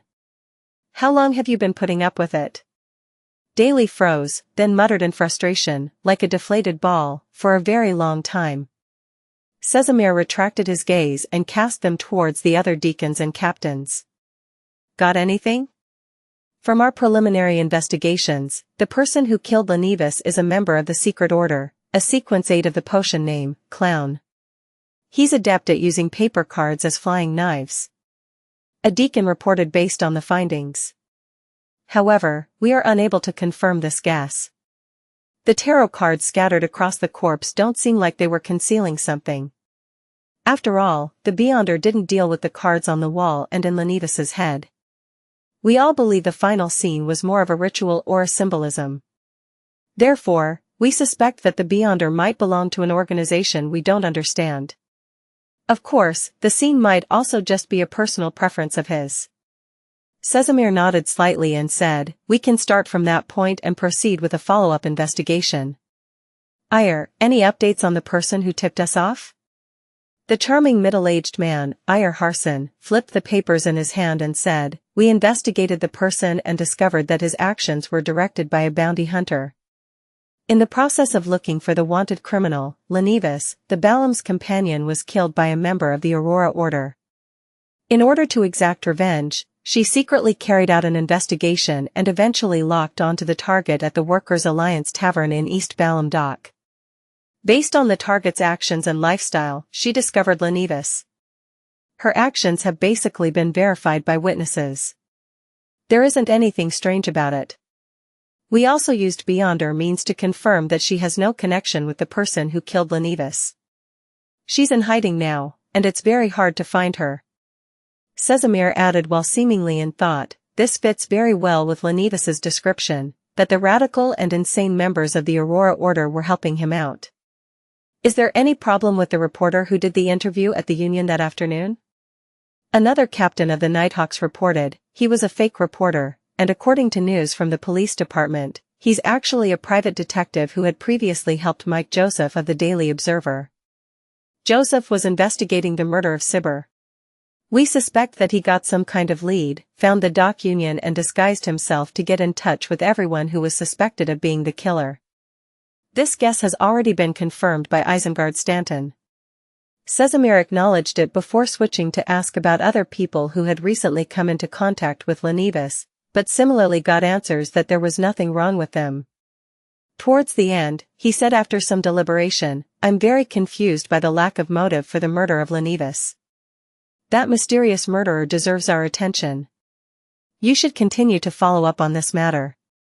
In addition, according to common sense, the Aurora Order definitely wouldn't only have Beyonders at the Rose Bishop and Shadow Ascetic level in a big city like Backland. There should at least be an oracle, or perhaps even a saint. Their ploy of receiving the true Creator's descent has failed. With their crazy and irrational traits, I'm worried that they'll launch a series of retaliatory acts. All of you are to be on high alert in the near future.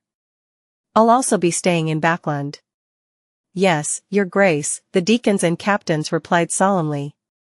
Crested Sesamir paused for a few seconds before adding, "The events of the Megos incident in Tingen and last night's incident with Lenivis have revealed a problem. The industrial area, the dock area, and East Borough have become hotbeds for the descent and nurturing of evil gods. You are to send people to investigate and gather the truth about the situation. If it truly is as Lenivis had described, I'll raise this matter at the Council of Cardinals, formally exerting pressure on the kingdom and the government to bring about the corresponding changes as soon as possible." Klein slept in and didn't wake up until it was late. However, it still wasn't bright enough outside. The area was still shrouded in fog, making it dark and cold. "This doesn't fit with my splendid mood," he grumbled. After changing his clothes and taking his key, he returned to Minsk Street unnoticed. After changing from his worker's uniform to casual home attire, a shirt and sweater, and after confirming that no one came investigating his identity as a private detective, he was completely at ease. He leisurely went out to the butcher and grocery store to buy food in preparation for a sumptuous lunch for himself. There was some afternoon sun in Backland, and Klein lazily basked in its warmth, momentarily having no desire to do anything. He waited until 15 minutes to 3, then he took out his golden pocket watch for a glance before returning to the bedroom and going above the gray fog.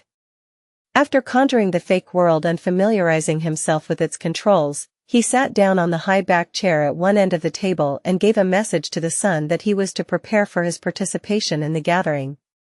At precisely 3, according to Backland time, streaks of crimson light soared out of the vast and ancient palace, outlining blurry figures which were equally indistinct. Audrey directly looked towards the seat of honor and said cheerfully, "Good afternoon, Mr. Fool. The simple mission you entrusted has been completed." She had deliberately emphasized the word simple in order to ascertain from Mr. Fool whether Lenivis had really been eliminated by his adorer. She wanted to know if the tarot card-covered death scene was a symbol of the tarot club. Klein deliberately acted composed as he said with a smile, "I'm already aware." After saying that, he sighed. In such an age, in such a place like Backland, in such a place in the East Borough, the dock area, and the factory district, they're the hotbeds for an evil god's descent. What? Alger was stunned for a moment, wondering if there was something wrong with his ears. Why would a simple mission involve hotbeds for an evil god's descent? I remember that the simple mission given by Mr. Fool was for the sole purpose of examining 2 people for their candidacy of joining the gathering. The general idea was to find the person in the portrait, and that person was confirmed to be in Backland. Alger Wilson tried to remember what had happened the last gathering, and he couldn't understand what it had to do with the hotbed of an evil god's descent. Wasn't it just the search for someone? Furthermore, it was the kind of task which didn't pose much of a threat. Was there a deeper purpose behind Mr. Fool's simple mission? Was this a silent contest between deities? Many thoughts went through the hanged man's mind instantly, and he almost couldn't stop himself from asking justice, tempted to pay in order to understand what exactly was going on. However, as a veteran official beyonder, a seafarer who steered an ancient ghost ship, he was experienced and shrewd. He forcefully suppressed his impulse and planned to go through the internal channels of the Church of the Lord of Storms to find out about the recent events in Backland. As for Audrey, she instantly understood what Mr. Fool's sigh meant. She immediately understood the entire situation regarding Lenivis. So it turns out that the bit of godhood that Lenivis possessed was the basic foundation for the descent of the true creator into the real world. The harsh situation in East Borough, the dock area, and the factory area, however, was a hotbed that provided him rapid nurturing and strengthening. With a simple mission, Mr. Fool stopped the true creator's great conspiracy and saved the whole of Backland. Audrey looked towards the end of the long bronze table, her eyes sparkling brightly. Unconsciously, she brimmed with admiration. At this moment, the gloomy and reserved world let out a chuckle and said, "Yes, every time I see and hear about a large number of child laborers dying in their teens, and how most workers rarely live past 30 due to extreme exhaustion and the terrible environment, or how after barely surviving the previous tests and as a result of their old age and the loss of their jobs, they can only wander the streets and die of hunger and cold, I have no doubt about the existence of an evil god. These gods are on the ground, in East Borough, the dock area, and the factory area. Well, there's even been a report that some factory workers have a hard time surviving 5 years. In the East Borough of Backland, there's a saying that among the people who live there, without exception, any person who's a grandfather must be from the countryside. The meaning of this sentence is that people living there won't have a third generation as they can't have grandchildren. Poverty and hunger make their children very thin. Work that's difficult to adapt to causes them to quickly wither away in Backland, much less getting married and conceiving the next generation. This was the first time Audrey heard Mr. World speak so much. She was suddenly plunged into deep shock and confusion. Why don't I know anything about this? The newspapers and magazines I read only mention that the residents of East Borough are having a hard time. This is far worse than being laborious. Audrey's eyes lost their focus for a moment. She felt as if her understanding of the kingdom and the world had been completely overturned. Suddenly, she understood why Mr. Fool had uttered such a sigh, and why in such an age, such a backland, in such an East Borough, the dock area, and the factory district were the hotbeds of an evil god's descent. We can't go on like this. Otherwise, Backland will one day be destroyed because of this. Audrey felt a strong urge to go back and learn more, to remind her father, Count Hall. She wanted to use the powers of a spectator and a telepathist to secretly guide the governmental policies that would improve the lives of the pitiful people in East Borough, the docks area, and the factory district. At the end of the long bronze table, Klein quietly observed Miss Justice's reaction. He had purposely lamented a while ago and used his smuff, the world, to give a detailed explanation. He wanted this noble, one who still had a semblance of purity, to realize the seriousness of the problem and use her to push for change in the kingdom. Before I become faceless, I must clearly remember that I cannot be personally involved in such matters. He silently set such a boundary for himself. Thank you, Mr. Fool. Thank you for saving Backland. Your sigh has made me understand the problem at its roots. Thank you, Mr. World. You have made me understand a great deal of the situation I didn't know in the past. Audrey held back her emotions and sincerely thanked the two gentlemen at the two ends of the table. Saved Backland? Alger was no stranger to the conditions of East Borough, the factory district, and the dock area. He was more surprised by the description Miss Justice had used. Just how huge was this matter? He thought with an extremely puzzled frown. The son, on the other hand, listened quite attentively, and although he couldn't understand all of it, he still listened attentively, hoping to learn more about the regions where Mr. Hanged Man, Miss Justice, and Mr. World were located. Klein only smiled in response to Miss Justice's gratitude and didn't do anything further. He then turned to look at the Hanged Man. Alger immediately understood what he meant, and he quickly conjured the last page of the promised Roselle's diary. Klein received it out of thin air and took a casual glance at it. January 14th. I discovered a problem. If unconscious high-sequence beyonder objects are not sealed, they would unconsciously attract nearby low-sequence beyonders from the same pathway, causing them to come into contact with each other. The higher the original sequence, the more likely that this will happen. However, this situation doesn't seem to be a constant. It seems to be intermittent. This diary entry immediately jolted Klein to attention because he had made similar guesses before. After he came to Backland, he soon found himself intertwined with the secret order, with a beyonder of the seer pathway, and thus, found himself in an extremely passive and extremely dangerous situation. However, he had also obtained the corresponding sequences 7, 6, and 5 potion formulas as a result. At the time, he had suspected that his transmigration involved secrets that gave him the power to resurrect, and that he would occasionally attract people and objects related to the seer pathway, such as the Antigonus family's notebook or members of the secret order. After seeing this diary entry of Emperor Roselle, Klein suddenly had a new idea. He used the corner of his eyes to scan the thick gray fog and the illusory dark red stars below him. He muttered to himself in silence. Could it be that the one who created that attractive force wasn't me, but this gray fog, the mysterious space above the gray fog? This could also be considered as a secret behind my transmigration. Without any further clues or information, Klein quickly gathered his thoughts and read the second diary entry. January 16th, the taste of a demoness still isn't bad. The corners of Klein's mouth twitched, unsure of what expression he should show. Emperor, I have underestimated you. There's really nothing stopping you. Don't you care about the other person's previous gender? Don't you care about her experience during the pleasure phase? Suppressing the urge to exhale, Klein looked at the last entry in the diary in his hands. January 20th. I finished making the second card of blasphemy. Let me think, where should I hide it? Yes, I plan to disguise it as a bookmark and insert it into a very valuable book. If the person who obtains it isn't someone fated, it would be hard to imagine that the most valuable thing in the book is actually that seemingly ordinary bookmark. Not bad, that's a good idea. Emperor, why can't you explain more clearly? Which book did the bookmark go into? Before I read this, I was so happy thinking that I can follow the clues and obtain a card of blasphemy containing the profound secrets of the deities. Klein was disappointed and let his gaze linger on the last paragraph. I hope that there will be more specific information in the future entries of the Emperor's diary. He comforted himself with this sentence, leaned back, and said with a smile. You can start your discussion freely now.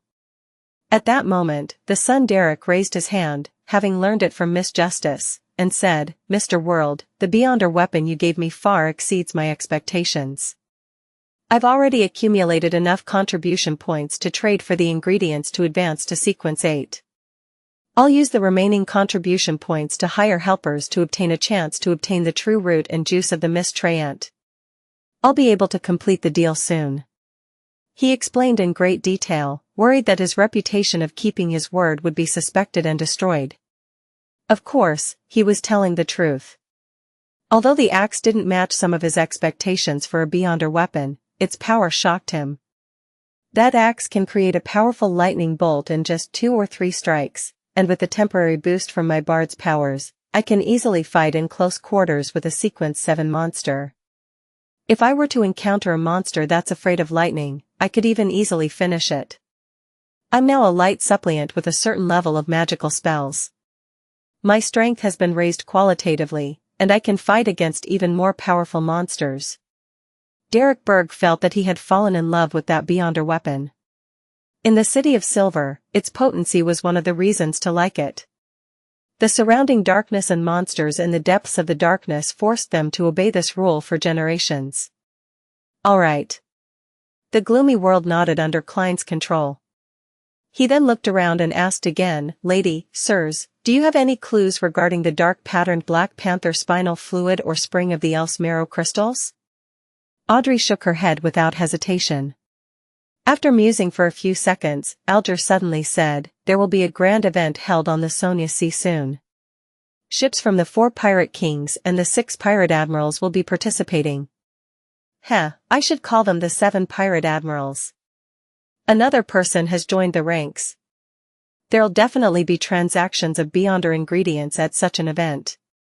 It's very likely that the not very rare dark-patterned Black Panther spinal fluid or spring of the elf's marrow crystals will appear.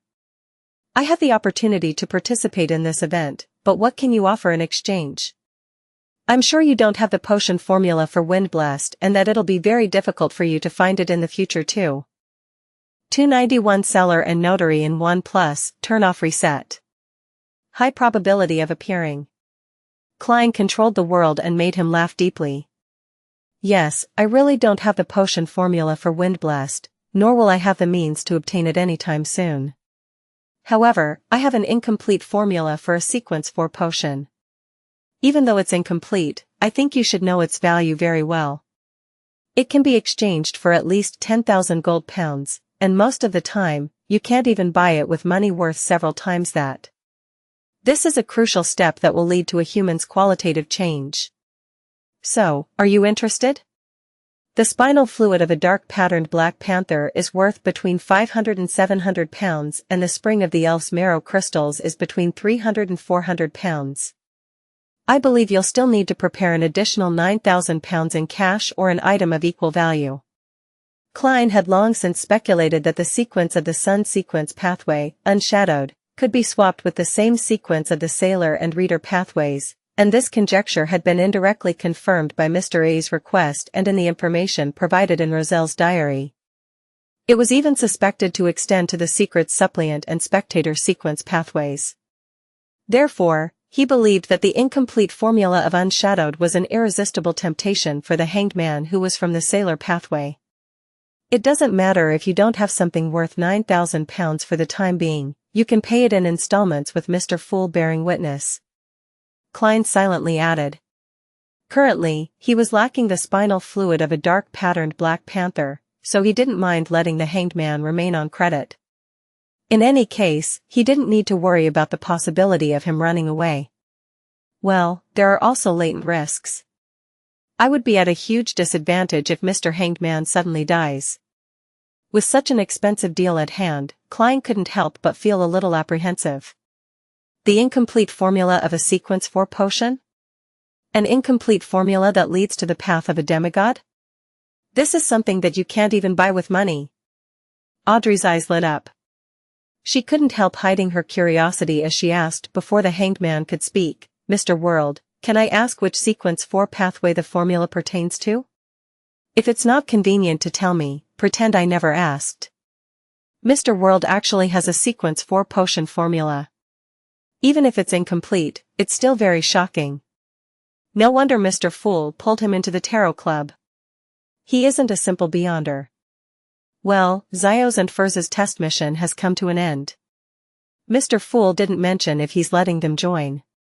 Well, he must have other considerations, and maybe he needs more time to observe them. I shouldn't take the initiative to ask since it will appear impolite. Many thoughts ran through Audrey's mind at that moment. Miss Justice's question was just what Klein wanted.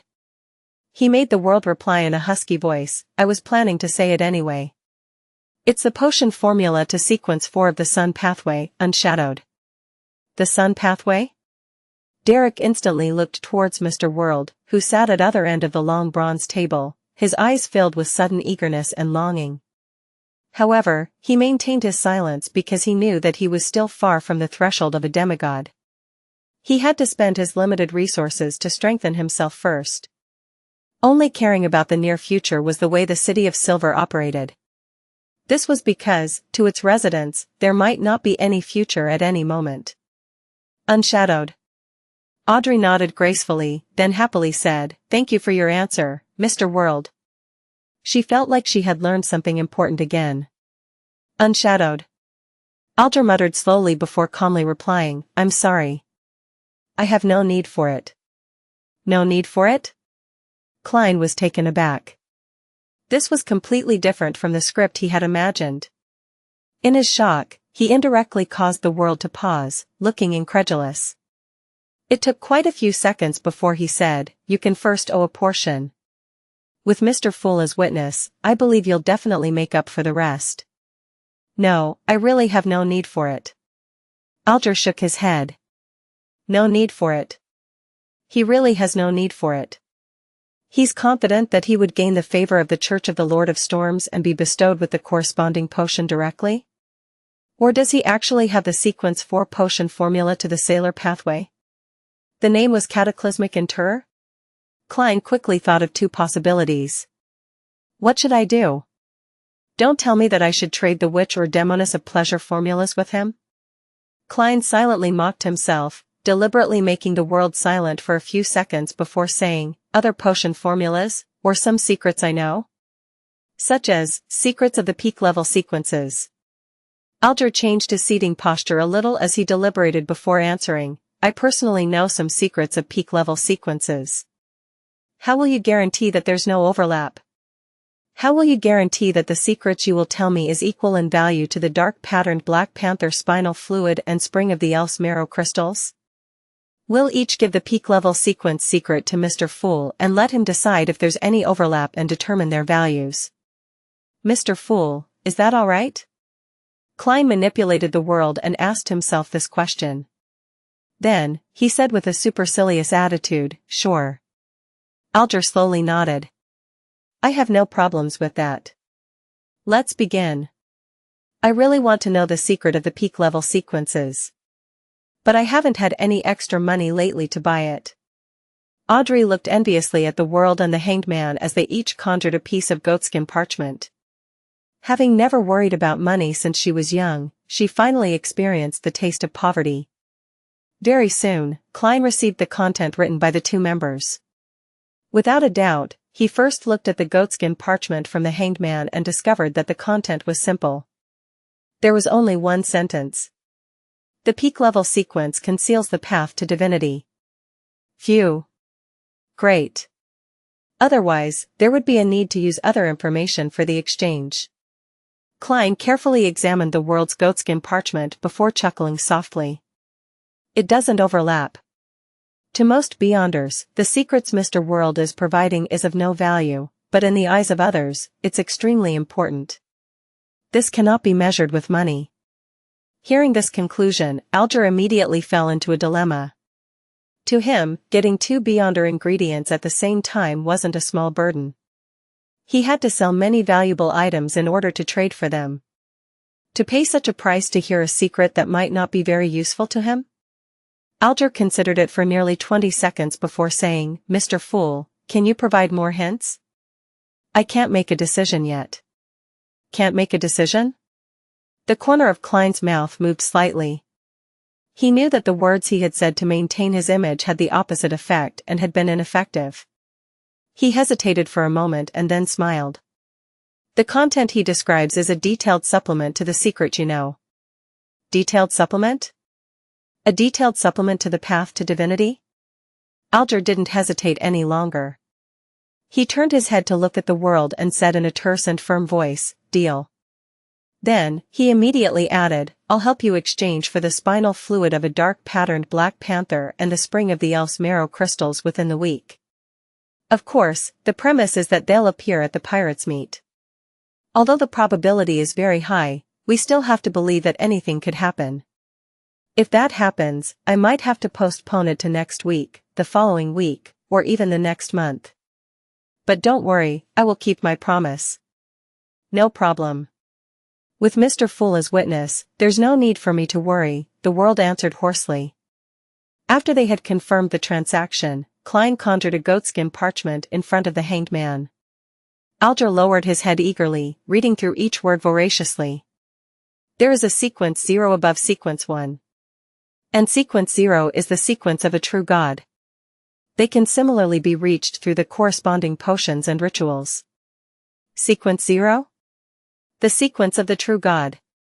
Alger was astonished and shocked at first, but soon he felt relieved, and then he murmured to himself in delight, "I see. I understand what it means." He inhaled silently and leaned back in his chair as if nothing had happened. That secret must be astonishing. Mr. Hanged Man even lost his composure.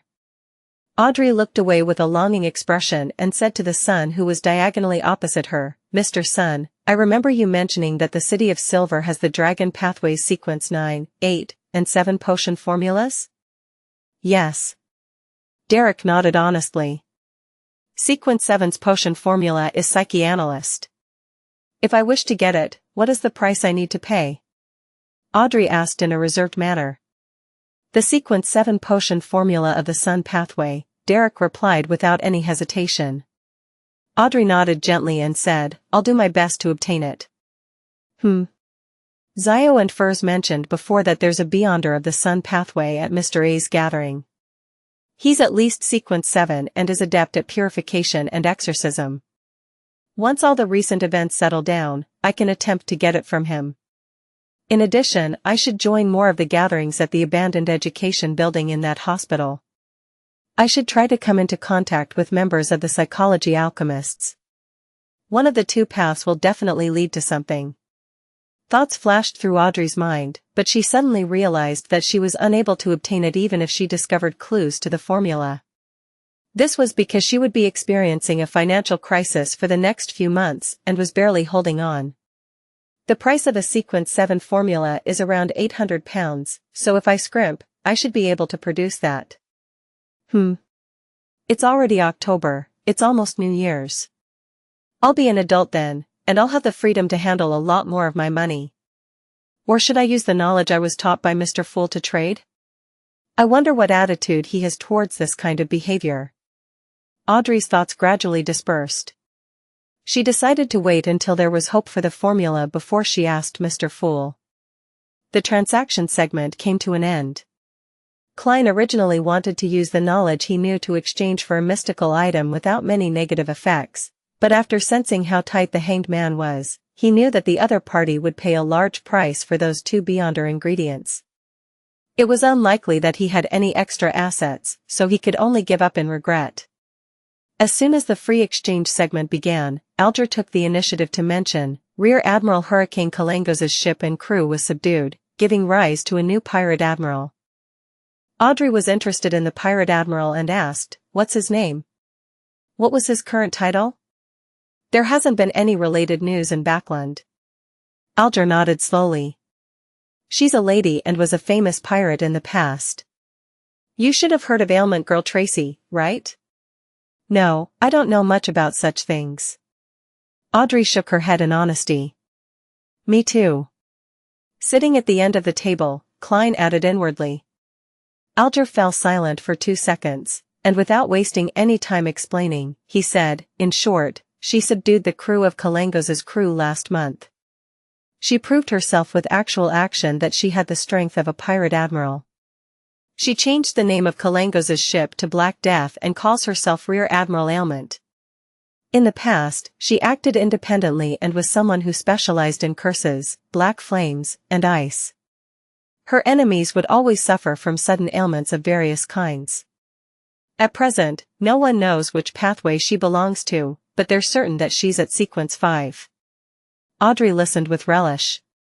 She blinked her eyes and requested curiously, "Mr. Hanged Man, can you introduce the 4 pirate kings and the other 6 pirate admirals in detail?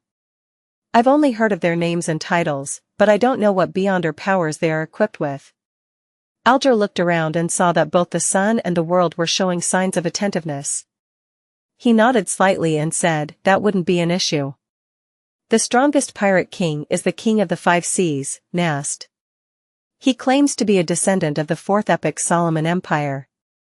Not only is he a high-sequence beyonder, but he possesses the terrifying ghost ship Dark Emperor, a relic of the Empire. He's adept at using order. He can pull his enemy into combat, in a domain that he's best at, and create fascinating effects. He's also the oldest pirate in the world. Rumor has it that he's over 100 years old, and he has been active in the 5 seas since the Roselle era. No one knows exactly how old he is. Of course, compared to the other pirate kings, there's a lot of information about him. As for the owner of Dawn, all we know is that she's a beautiful woman. She was once a warlock and is now a demigod. She calls herself Queen Mystery."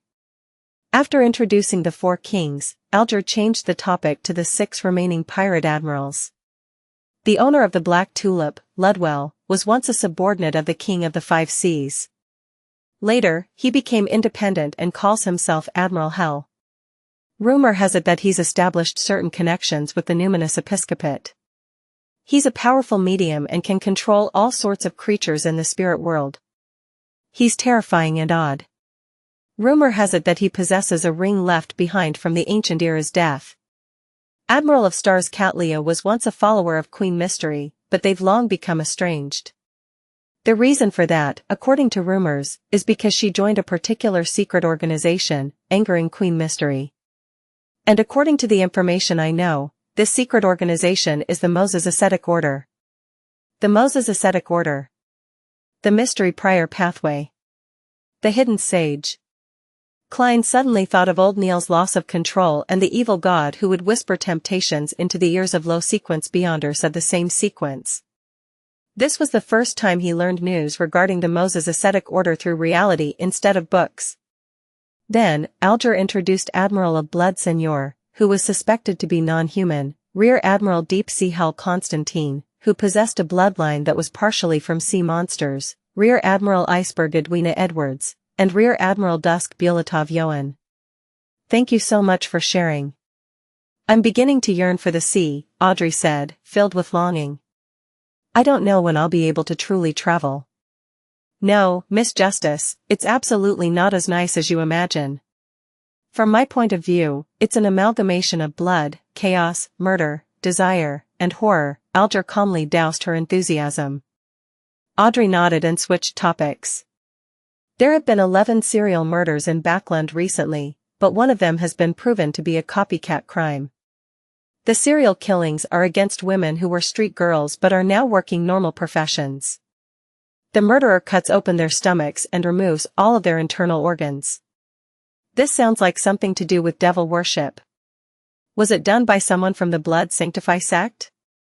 Alger instantly made a guess. I don't know. The murderer hasn't been found yet. Audrey yearned to become a detective, bringing Susie along and capturing that cursed murderer. At this moment, Derrick blurted out in a daze, I know about such rituals. He knows? That's right. Before the cataclysm, especially during the Second Epoch, devils were active in the real world where they lived on the ground. They were the object of hatred for both giants and dragons. It's normal for the City of Silver to have relevant records. Their history hasn't been tampered with, nor has there been any blanks over the generations. Klein looked thoughtfully at the son, waiting for him to say more. You know about this? Audrey asked in joy. Derrick nodded. It's mentioned in our devil studies. It's rather ancient. The devils use it as a ritual to supplement their advancement, typically used when advancing from sequence 6 to sequence 5. It's not a ceremony to please the devil, but a ceremony for the devil to assist them in advancing? Audrey asked in surprise. Derrick replied very seriously, that's right. The Abyss Pathway sequence 6 is called Devil. This is also the origin of that race's name. The Abyss Pathway? Before the cataclysm, the Devil Pathway was called the Abyss Pathway, and Devil is only the name of sequence 6. Could sequence 0 be Abyss? Again, Klein discovered the value of the sun. A lot of knowledge and mysteries were lost across the river of history, but the City of Silver still possessed them. Is that so? Audrey nodded indiscernibly.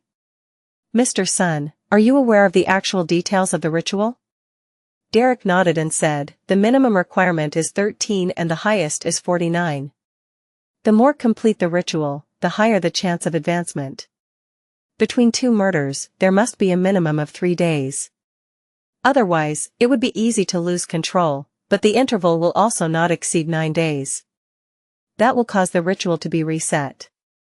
Every time a murder occurs and after every partial ritual, the devil will eat the victim's organs. From this point on, he'll be in a violent and bloodthirsty state, wishing to harm others until that desire is satisfied once again. That's really scary. Audrey sighed from the bottom of her heart, feeling that she couldn't even bear to imagine it. Klein sat in the thick gray fog, quietly listening and remembering. After discussing the case of the serial killer, Audrey looked at Alger and organized her words. Mr. Hanged Man, there's something that I've been wondering about. I've attended several Beyonder gatherings and find that very few people sell potion formulas. Even if there is one, it would be very difficult for the transaction to close. Why is this? Alger chuckled and said, that's because a potion formula is easy to fake, and Beyonder gatherings are relatively hidden and not too binding. Therefore, no one dares to risk their lives. Are you going to prepare 2 sets of Beyonder ingredients and conduct an experiment with animals first? That price is too high. Audrey suddenly felt a little guilty. Moreover, that's not the only extra cost. Animals can lose control more easily than humans after taking potions. You have to hire a few Beyonders to protect you to prevent you from dying during your experiments. So, for most Beyonders, even if a formula appears, they wouldn't dare buy it, Alger added. Audrey felt even guiltier. Alger didn't notice her reaction and continued, because of this, unless the host or a member of the gathering has the ability to appraise the authenticity of the potion formula and has already won the trust of most members, it's difficult for a formula trade to close. Well, the old Mr. A of Wisdom can. Mr. A is a shepherd, so he should be able to. Klein leaned back in his chair and muttered something to himself in silence. A thought flashed through Audrey's mind as she asked, can't it be done by making an oath? Honorable lady, this is an underground gathering.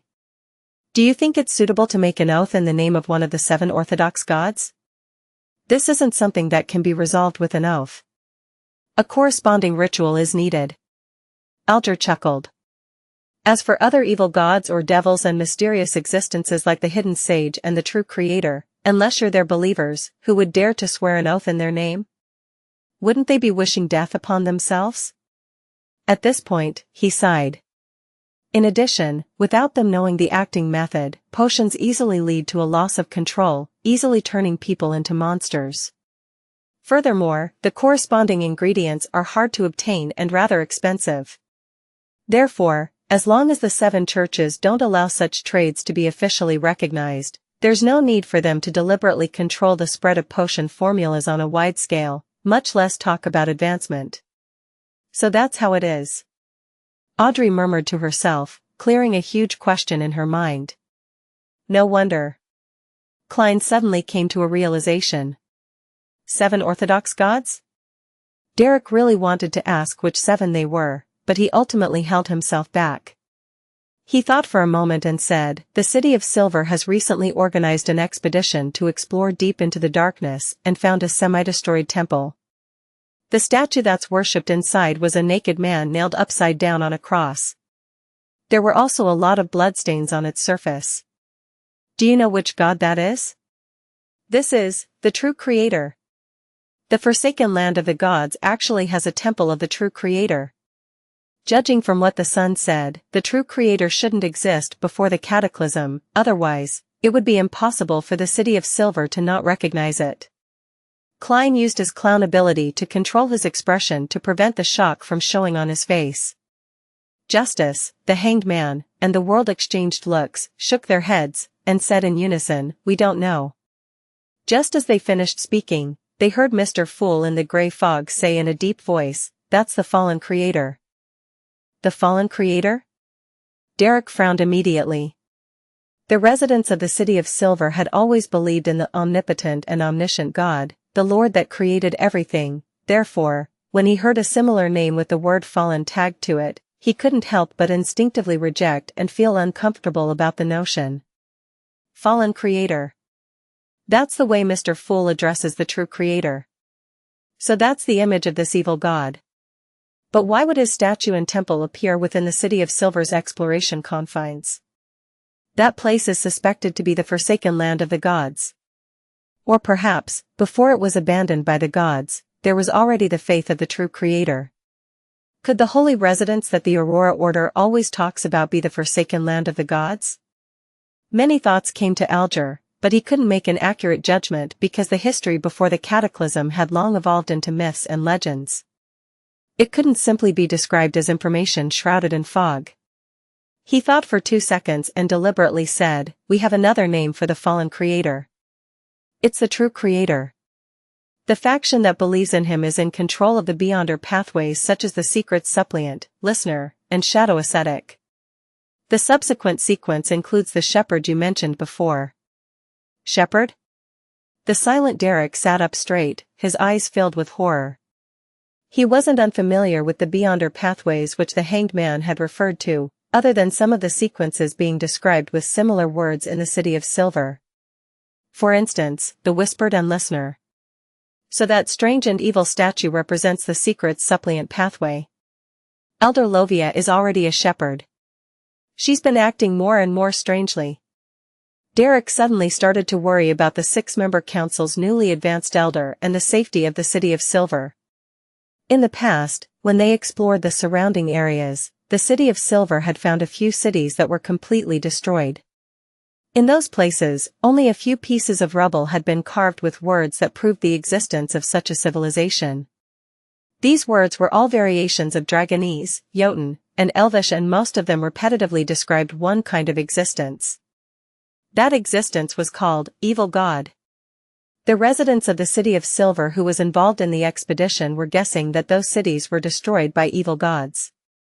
So, after finding out that Elder Lovia's pathway was probably controlled by an evil god, how could Derrick not be shocked, worried, and terrified? He returned to his taciturn state, disappointing Audrey, who had been waiting to hear more stories about the City of Silver. After so many gatherings, after her purchase of the dragon race's intelligence, her interest towards the City of Silver had grown even more. His reaction is a little different from what I expected. Alger observed calmly for a while, but he failed to gain anything from it. For a moment, he couldn't find a point of entry into the conversation. And if he asked directly, he suspected that the son would request payment, which wasn't an easy task for him since he was burdened with the debt of 2 Beyonder ingredients. It was at this moment that they simultaneously heard the sound of the table being tapped gently. Klein concealed his fatigue with the thick gray fog and said with a chuckle, "Let's end today's gathering here. Your will is our will." Audrey immediately stood up and curtsied with her illusory skirt. The Hanged Man, the Sun, and the World successively replied with similar words.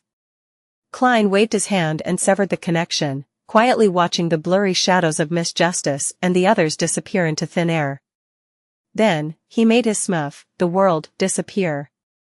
Then, he picked up the small badge which he had obtained from Lenivus and studied it. "You can join if you have this item." Klein read the sentence on the back of the badge but realized that it didn't undergo any changes. He thought for a moment and carefully injected spirituality into it. A layer of faint light bloomed and quickly condensed into a light beam, shooting out of the gray fog. However, it was repelled by the endless gray fog. The beam of light suddenly dispersed, transforming into a palm-sized piece of illusory goatskin parchment. On it was written in ancient Fasak, January 4th, 1350, 8 p.m. in Bobber Valley. A simple communication device in the field of mysticism?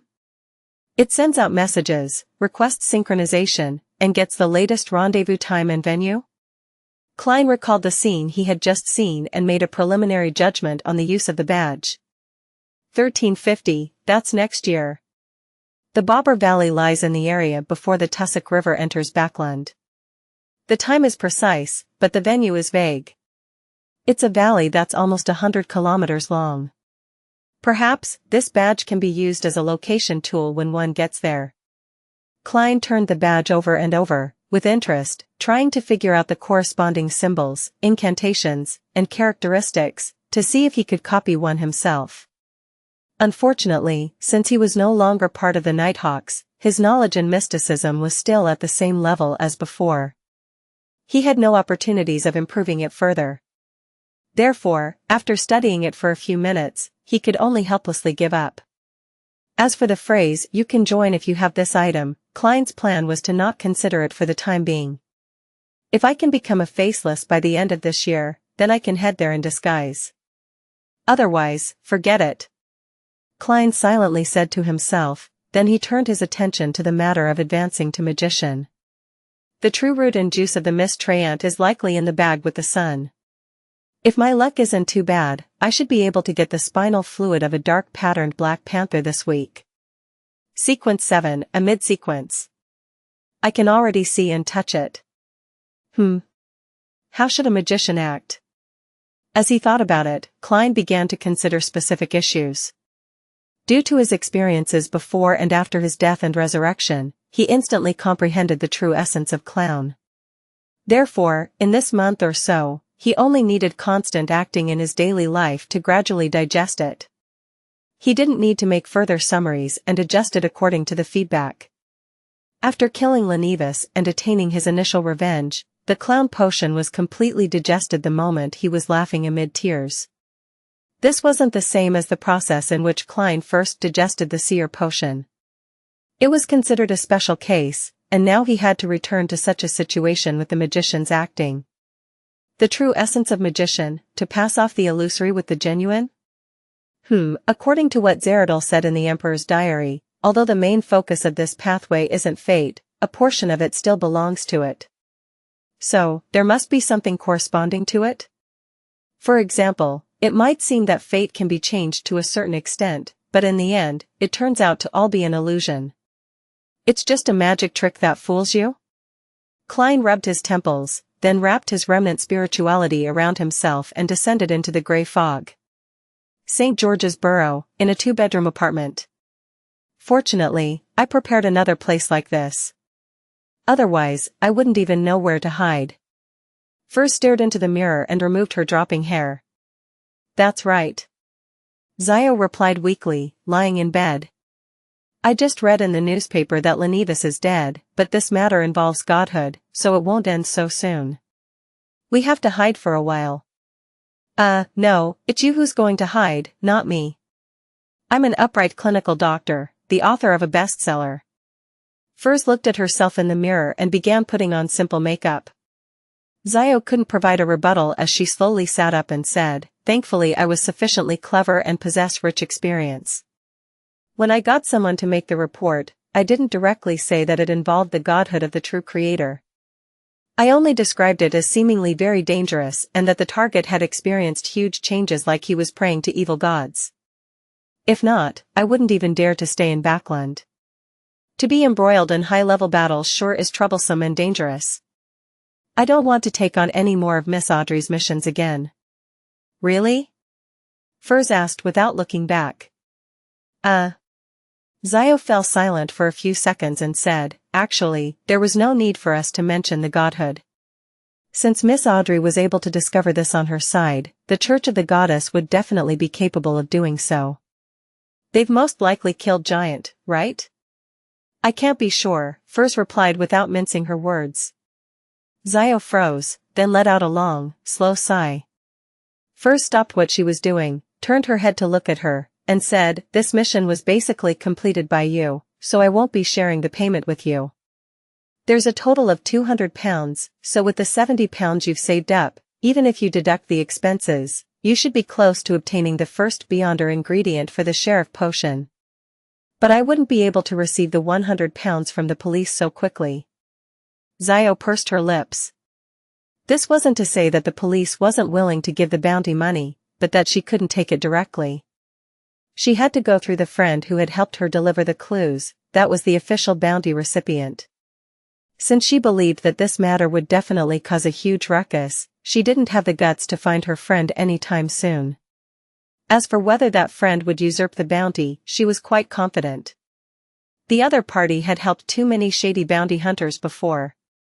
It was fine to take a commission, but if he dared to directly usurp all of the bounty money, he would have already died in some unknown dark alley. But it will ultimately belong to you. Furs paused for 2 seconds and seriously asked, when you've collected enough money, will you contact the masked guy and work for him so that you can purchase the corresponding ingredients from him? No, unless I can't get it anywhere else and that there's no hope. Xiao gave her answer.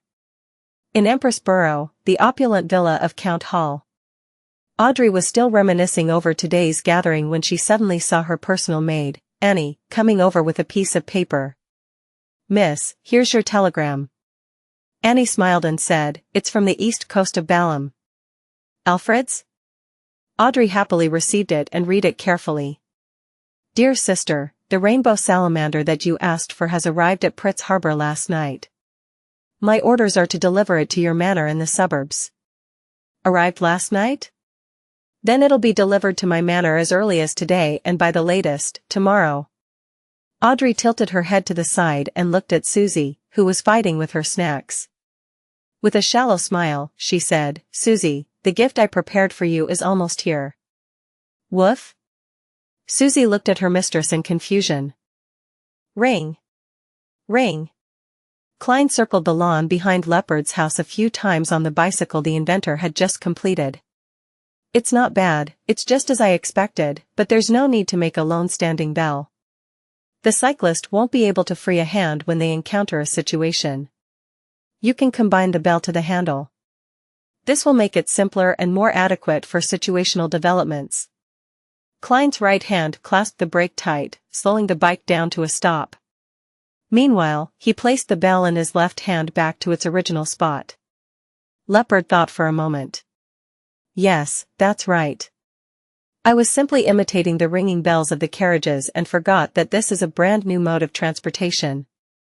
At this point, he looked at Klein, who was getting off the bike with great familiarity, as he placed it on a rack.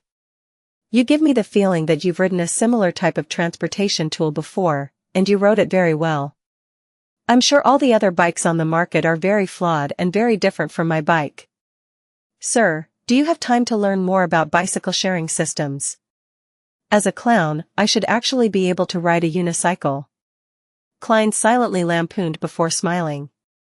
"This has nothing to do with experience, the key is outstanding balance and exercise." He quickly changed the subject. "But based on your introduction just now, the production cost is quite high, and it's quite at odds with our product's market segment. You have to come up with a plan as soon as possible to reduce the cost, and you have to understand that nobles, magnates, and other people of the high classes of society will definitely not choose to ride their own bicycles. It would be disgraceful, and the same goes for the middle class with an annual income of £300 or higher. Our target audience are clerks, postmen, so-called working-class aristocrats, and people who earn between £70 to £300 a year. This is just a prototype, yeah, a term invented by Emperor Roselle. It's normal to have a high cost. If the subsequent industrialization is successful, I believe it wouldn't be a problem to lower it to £6. If we can find a cheap replacement material for natural rubber, it'll be even better. That's the most expensive component." Leopard had long considered this problem as he replied. "Unfortunately, no crude oil has been found in this world yet. I wonder if it actually exists or not. Can refined coal tar be a replacement in this aspect? I don't know about this at all, I'm neither a student of this profession nor a savant." Klein thought for a moment and said, "If the cost can be kept below £4, we'll be rich. As for the cheap material used to replace natural rubber, you can go through Roselle's manuscript. Maybe he has some ideas." "Yeah," Leopard said before he suddenly added, "Speaking of which, I just remembered that there will be an Emperor Roselle Memorial Exhibition at the Royal Museum next week. It's organized by the Church of the God of Steam and Machinery. Rumor has it that there will be the original blueprints of Emperor Roselle's inventions and all kinds of relics." "The original invention blueprints and all kinds of relics?" Klein's heart skipped a beat and pressed, "When is it exactly? I'm very interested." "From next Tuesday to next Friday, every day from 9 in the morning to 6 in the afternoon." Although Emperor Roselle was once the enemy of the kingdom, the allure of his legendary life hasn't declined because of this. "I'll take some time out of my schedule to visit the exhibition." Klein fished out his bulging wallet and took out 2 £10 and 2 £5 notes. "Here's the second payment. Use it to study how to cut costs and make the most perfect application at the patent office. If you don't have a lawyer you know, I can introduce one, and the last £20 will be given to you next week to find new investors and complete the industrialization of the product. Of course, I'll also help you get in touch with people who are interested." He had never thought of monopolizing the profits of a bicycle. First, he lacked the money for mass production, and second, he believed that he lacked the social connections needed for industrialization, promotion, and sales. He could barely do it himself or hire people to do it. It was hard work with no guarantee of success. It was even possible that he might make a loss. In that case, it would be better to bring in new investors with relevant resources and channels and let the professionals handle the professional work. More importantly, he would then have the opportunity to cash out a certain amount of shares in advance, accumulating the resources and cash that he needed to advance to Faceless. He wanted to avoid running into a situation where he encountered the ingredients but lacked the money to buy them. Besides, I have no intention to be a bicycle tycoon. My identity is sensitive. I should stay away from things that might draw society's attention towards me before I become a Faceless. I'm acting as a magician, not a businessman or a factory owner." Klein sighed in his heart. "I know several lawyers," Leopard muttered, and received the second round of investment funds. "Why don't you go to the bank and apply for a loan? When we get the patent, I'm sure that a bank will loan us money, like the Backland Bank or Varvat Bank. We're not just bringing in investors, but resourceful channels, connections, and skills, do you understand?" Klein explained with a smile. He then put on his hat and said, "When you've applied for a patent, send me a letter. You know my address." On the Sonia Sea stood an island with an extinct volcano. One by one, ships with masts and sails approached the shore, crowding up the reasonably sizable wharf. The sound of the pirates singing, shouting, laughing, cursing, and cheering filled the air, turning the place into a sea of revelry. The hanged man, Alger Wilson, stepped off the Blue Avenger and climbed a cliff not far away and watched all of this in silence.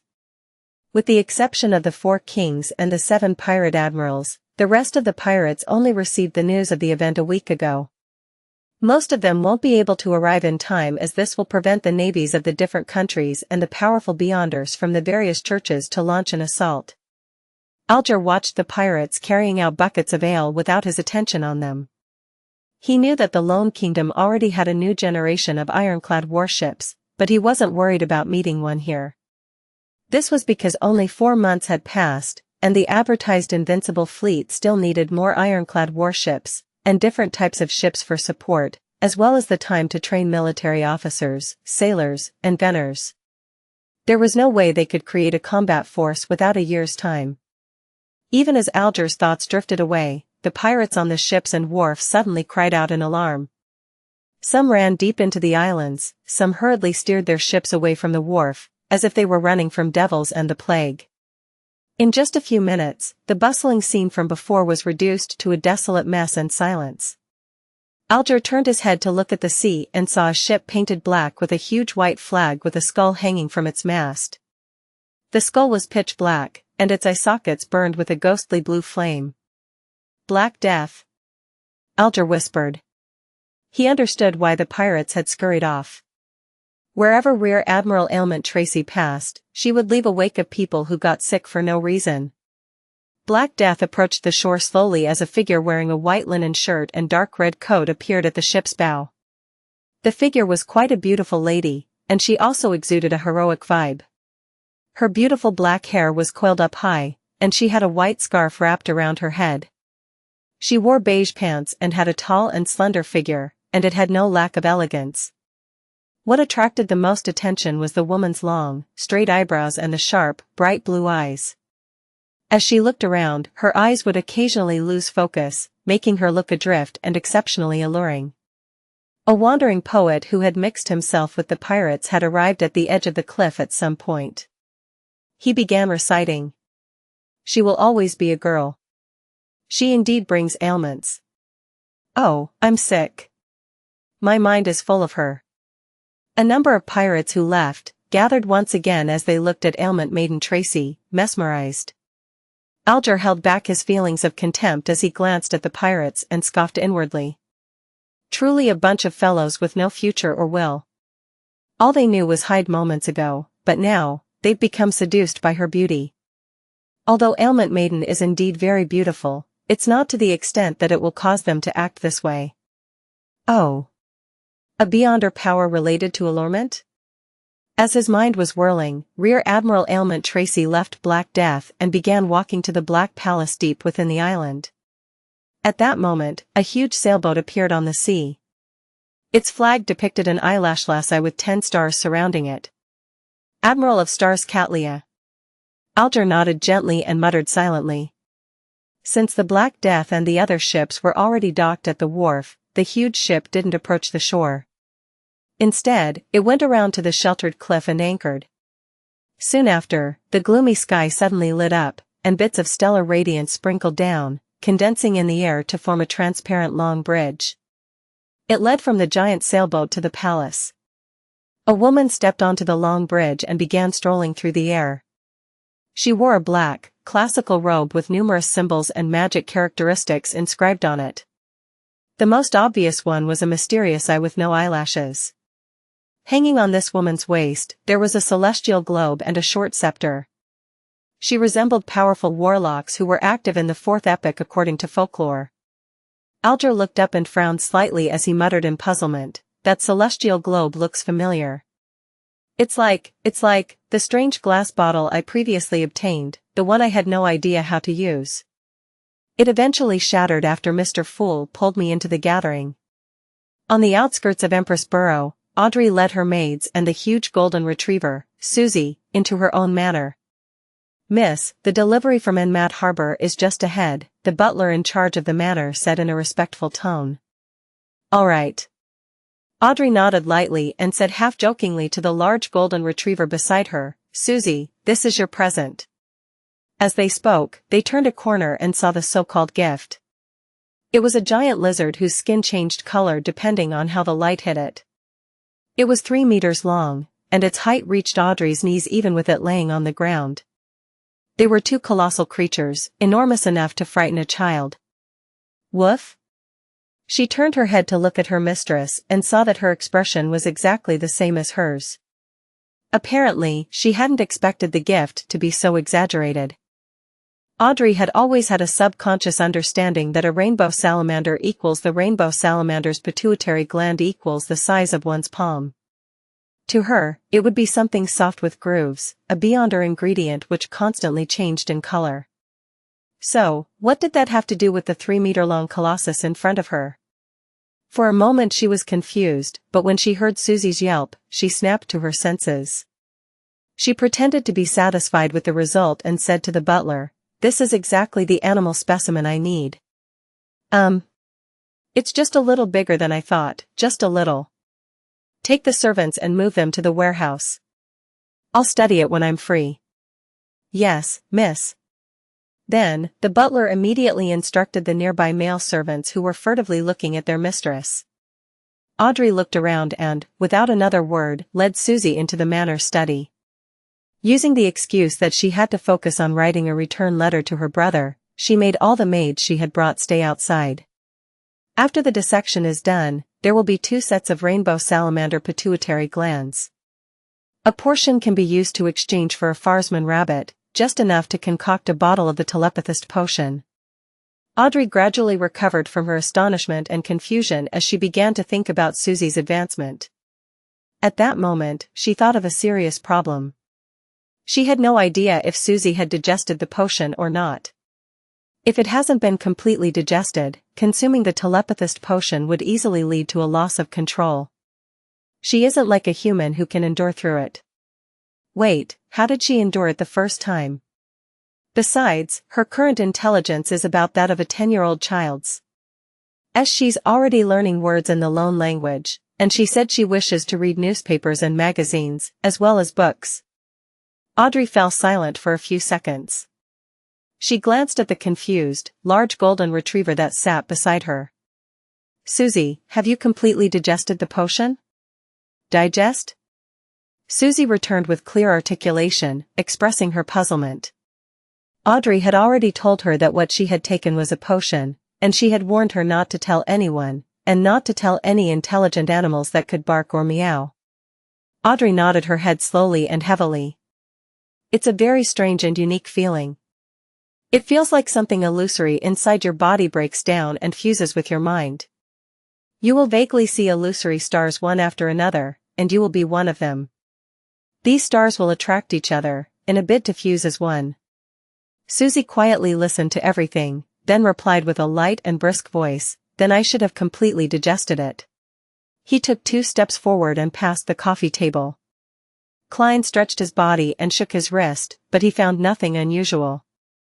He looked at the gas lamps outside the oriel window which illuminated the darkness and gloominess and said to himself thoughtfully, "My hands are more agile and I'm more nimble. Even if I don't have beyonder powers, as long as I work hard enough, I can become a top magician." This was his first impression of his own transformation.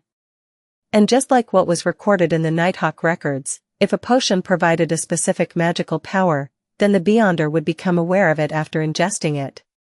They would grasp the specific details as though the corresponding knowledge would be injected and imprinted into the mind through a mysterious method.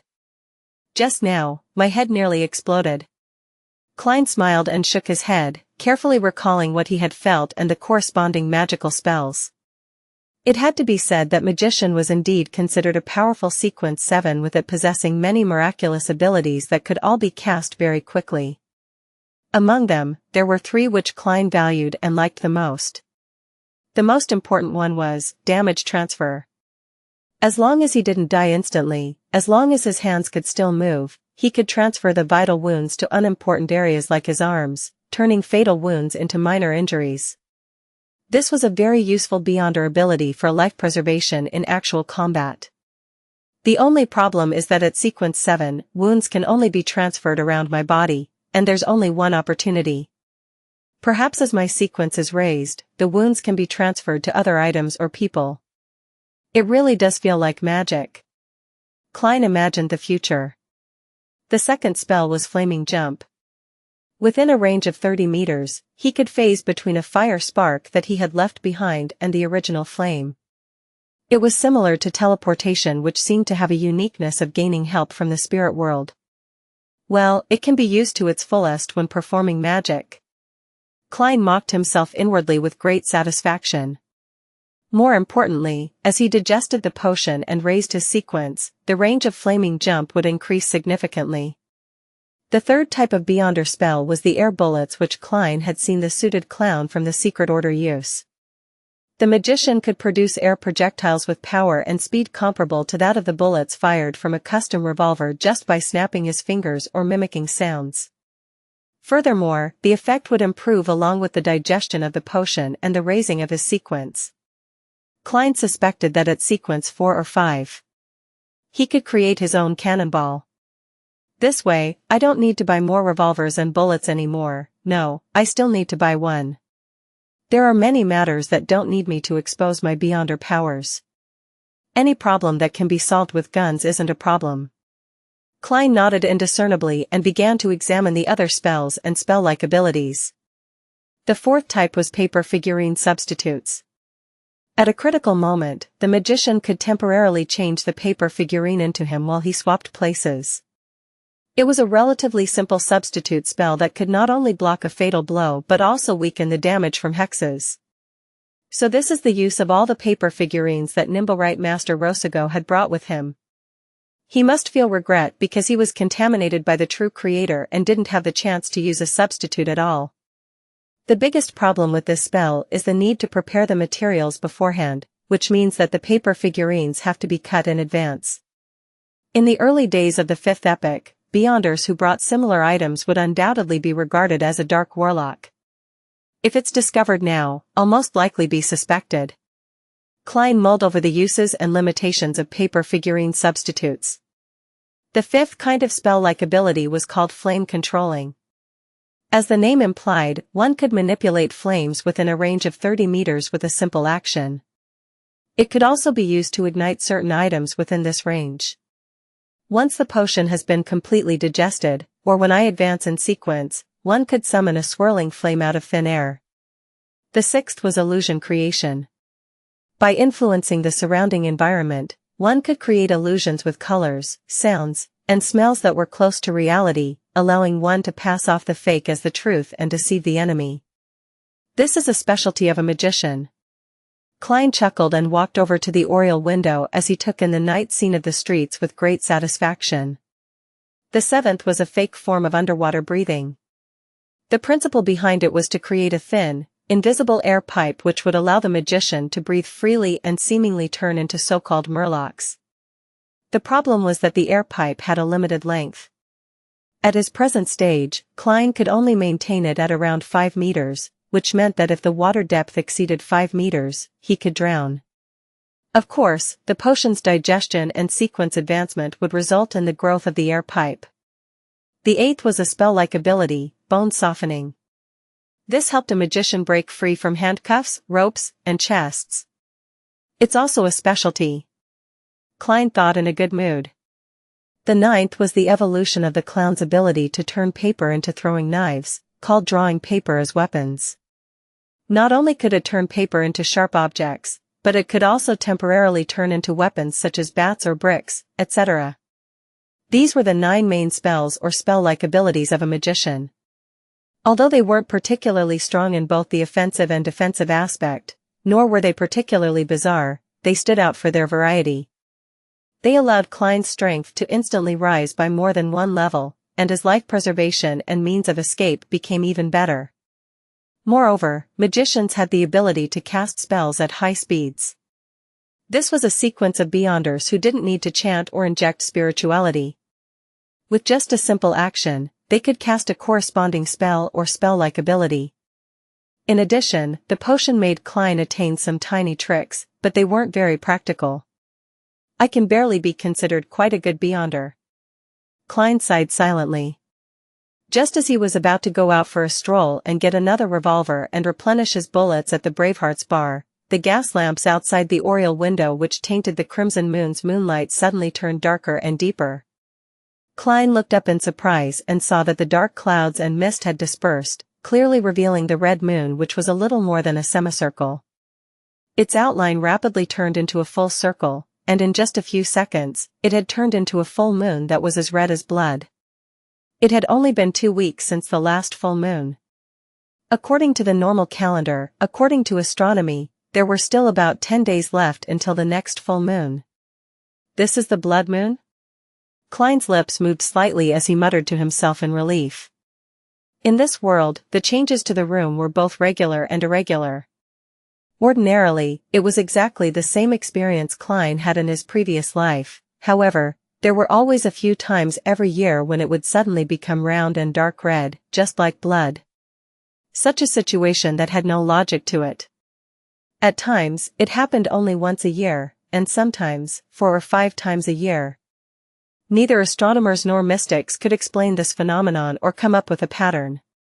Therefore, they could only ignore it for the time being as one of the puzzles. They joked that perhaps the goddess was in a bad mood and that a change in a woman's mood was undoubtedly irregular. Of course, not knowing the reason and not being able to understand the essence of the phenomenon didn't mean that there was no corresponding conclusion. In mysticism, people called this situation the blood moon, believing that it would bring about the rise and eruption of negative emotions, and that it would strengthen the power of the underworld and the spirit world. Even if the dead were summoned, they might still be able to climb out of their graves. This is the second time this year, right? Klein stood by the oriel window, admiring the clear sky, and the disk-like full moon which was red and glistening. He felt he was in a relatively good shape. In an apartment in Sherwood Borough. Furs Wall, who had participated in a gathering that night, was unable to make it back home to the 2-bedroom apartment in St. George Borough. She sat cross-legged on a sofa in the living room, chewing on a new type of bread which had meat and vegetables in it. She had let down her hair as she thought over the plot of her next novel. Suddenly, she frowned and threw away the food and pen in her hand. The moonlight outside the window grew stronger and redder, and the look on Furz's face became more and more painful. Every full moon, she would hear those ravings that would drive her mad. Bam! She fell off the couch, her body writhing as she struggled. After a while, she pulled out a clump of her hair, but the pain did nothing to ease the explosive sensation in her head or to calm the urge to end her life with a knife. Here it comes again. Furs muttered in pain as her legs were stretched taut from the spasms of pain. She chanted the name of the god she believed in with great difficulty, seeking redemption. Great God of steam and machinery. You are essential, the embodiment of. You are an artisan, a protector. You are the glory of technology, glory. As she repeatedly chanted, Furz's suffering didn't abate, and instead it grew more intense. Bam! She tumbled around violently, toppling the coffee table and sweeping the books on it to the ground. Unable to endure it any further, Furs frantically used her nails to scratch the wooden leg of the coffee table, creating one deep scratch after another along with jarring screeching sounds. Pa! Her fingernails broke. Her hair was growing abnormally long. At that moment, she felt that she would lose control that very night and become a monster. She had already chanted the honorable names of several gods, but she had failed to receive any reprieve. I'm going to die. I'm going to die. As she writhed and rolled about, she suddenly saw a piece of paper with the words in ancient Hermes written on it. It was the mysterious incantation Zio had found in the history of the Lone Kingdom's aristocracy. Her chanting of it had even attracted an existence suspected to be an evil spirit. Even if it's an evil spirit. As long as you can help me, I'm willing to accept. Such a thought flashed through Furz's turbid mind. She struggled to look over as she used all her strength to whisper, the fool that doesn't belong to this era. The mysterious ruler above the gray fog. The king of yellow and black who wields good luck. Save me, save me. Klein had just put on his double-breasted frock coat, picked up his half-top hat, and was walking toward the door when he heard a series of illusory prayers. Who is it? He frowned slightly and listened, but he could only confirm that the supplicant was a woman and that her voice was staccato, as though she were in great pain. Since he had nothing particularly urgent to tend to, the newly advanced magician, Klein, casually tossed his half-top hat onto the coat rack accurately, and he returned to his bedroom. After taking 4 steps counterclockwise, he entered the majestic palace. This time, he didn't see any illusory star expanding or contracting with a deep red glow. Instead, at the end of the ancient, mottled bronze table, by the side of the fool's seat was a clear radiance rippling out. It's a prayer from a non-tarot club member. Is it Zio or that lady with curly brown hair? Klein speculated as he took his seat. Since he had already emptied his anonymous account, he didn't suspect that someone was trying to steal his wealth. Leaning back, Klein pointed with his left hand, spreading out his spirituality to touch the rippling light. The scene around him suddenly changed. He saw the overturned coffee table, the slanted sofa, books and papers strewn all over the floor, and a woman with brown hair struggling in pain. At the same time, Klein heard her prayers. The fool that doesn't belong to this era. The mysterious ruler above the gray fog. The king of yellow and black who wields good luck. Save me, save me. Save me? From the looks of it, she seems to be losing control. Her hair is growing longer at a discernible speed, and her skin is covered with a layer of sinister white light. How could I possibly save her? Klein observed carefully for a few seconds, then mumbled to himself, feeling stumped. It was at this moment that he detected in the woman's anguished pleas a faint, illusory, indistinct raving. Yes, a raving. These ravings were similar to the ones he experienced before rising above the gray fog, but it had no madness or evil to it at all. Furthermore, it didn't contain any obvious malice. It appears that this lady's state of nearly losing control is a result of hearing the ravings. If she stops hearing it, could she be able to calm down and turn for the better? In thought, Klein reached his hand out to the rippling circle of light. Following that, he allowed his spirituality to gush out of his body, establishing a firm and mysterious connection. After advancing to magician, his spirituality had become a lot more abundant, and the burden in this aspect had decreased accordingly. Furs felt her head muddling as she felt her thoughts were like boiling water. They were constantly bubbling in a bid to break free of the restraints of her head. Am I dying? I don't want to become a monster. Just as she was woefully thinking this in her mind, the pain flooded over her like a tidal wave. Suddenly, she was wide awake. The pain, the irritation, the madness, and the despair, which she felt so deeply in her bones, seemed to no longer exist, as though it was only an illusion. I managed to endure through it so quickly today? Isn't it longer during a blood moon? Confused, Furs opened her eyes which she had unconsciously closed. She found an endless grayish-white fog beneath her, and in front of her was an ancient, mottled bronze table. Where is this place? Surprised, she looked around and saw numerous towering stone pillars, as well as a towering palace that was propped up by those stone pillars. Then, at the very end of the long bronze table, she saw a mysterious figure shrouded in thick gray fog who seemed to be overlooking everything from above. What is this place? Who is he? Furs turned wary and questioned inwardly.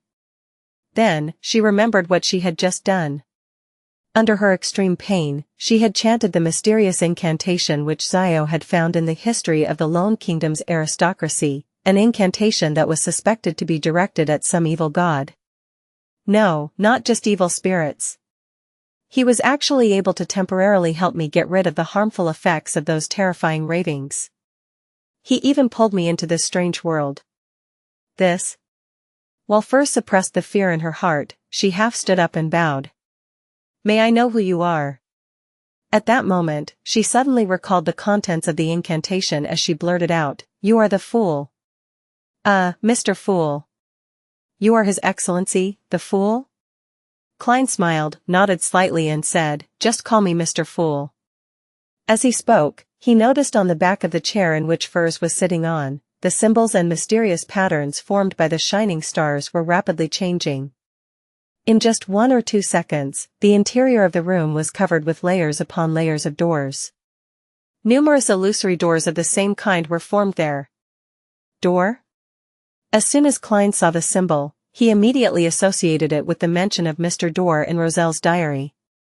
During a full moon, the other party would come close to the real world and let out cries for help. Could the Ravings have something to do with Mr. Door? It's the night of the blood moon tonight, an enhanced version of the full moon. This lady corresponds to a door, and the symbol on the back of Miss Zio's seat is similar to the Sword of Judgment. Klein nodded indiscernibly. Through this, he confirmed that once a stable connection was established and that if the other party was a beyonder, the symbol behind the seat would change according to the other party's actual circumstances. They didn't have to necessarily join the tarot club and come to the mysterious space above the gray fog at fixed intervals. At that moment, waves of shock rose up in Furz's heart. The Fool.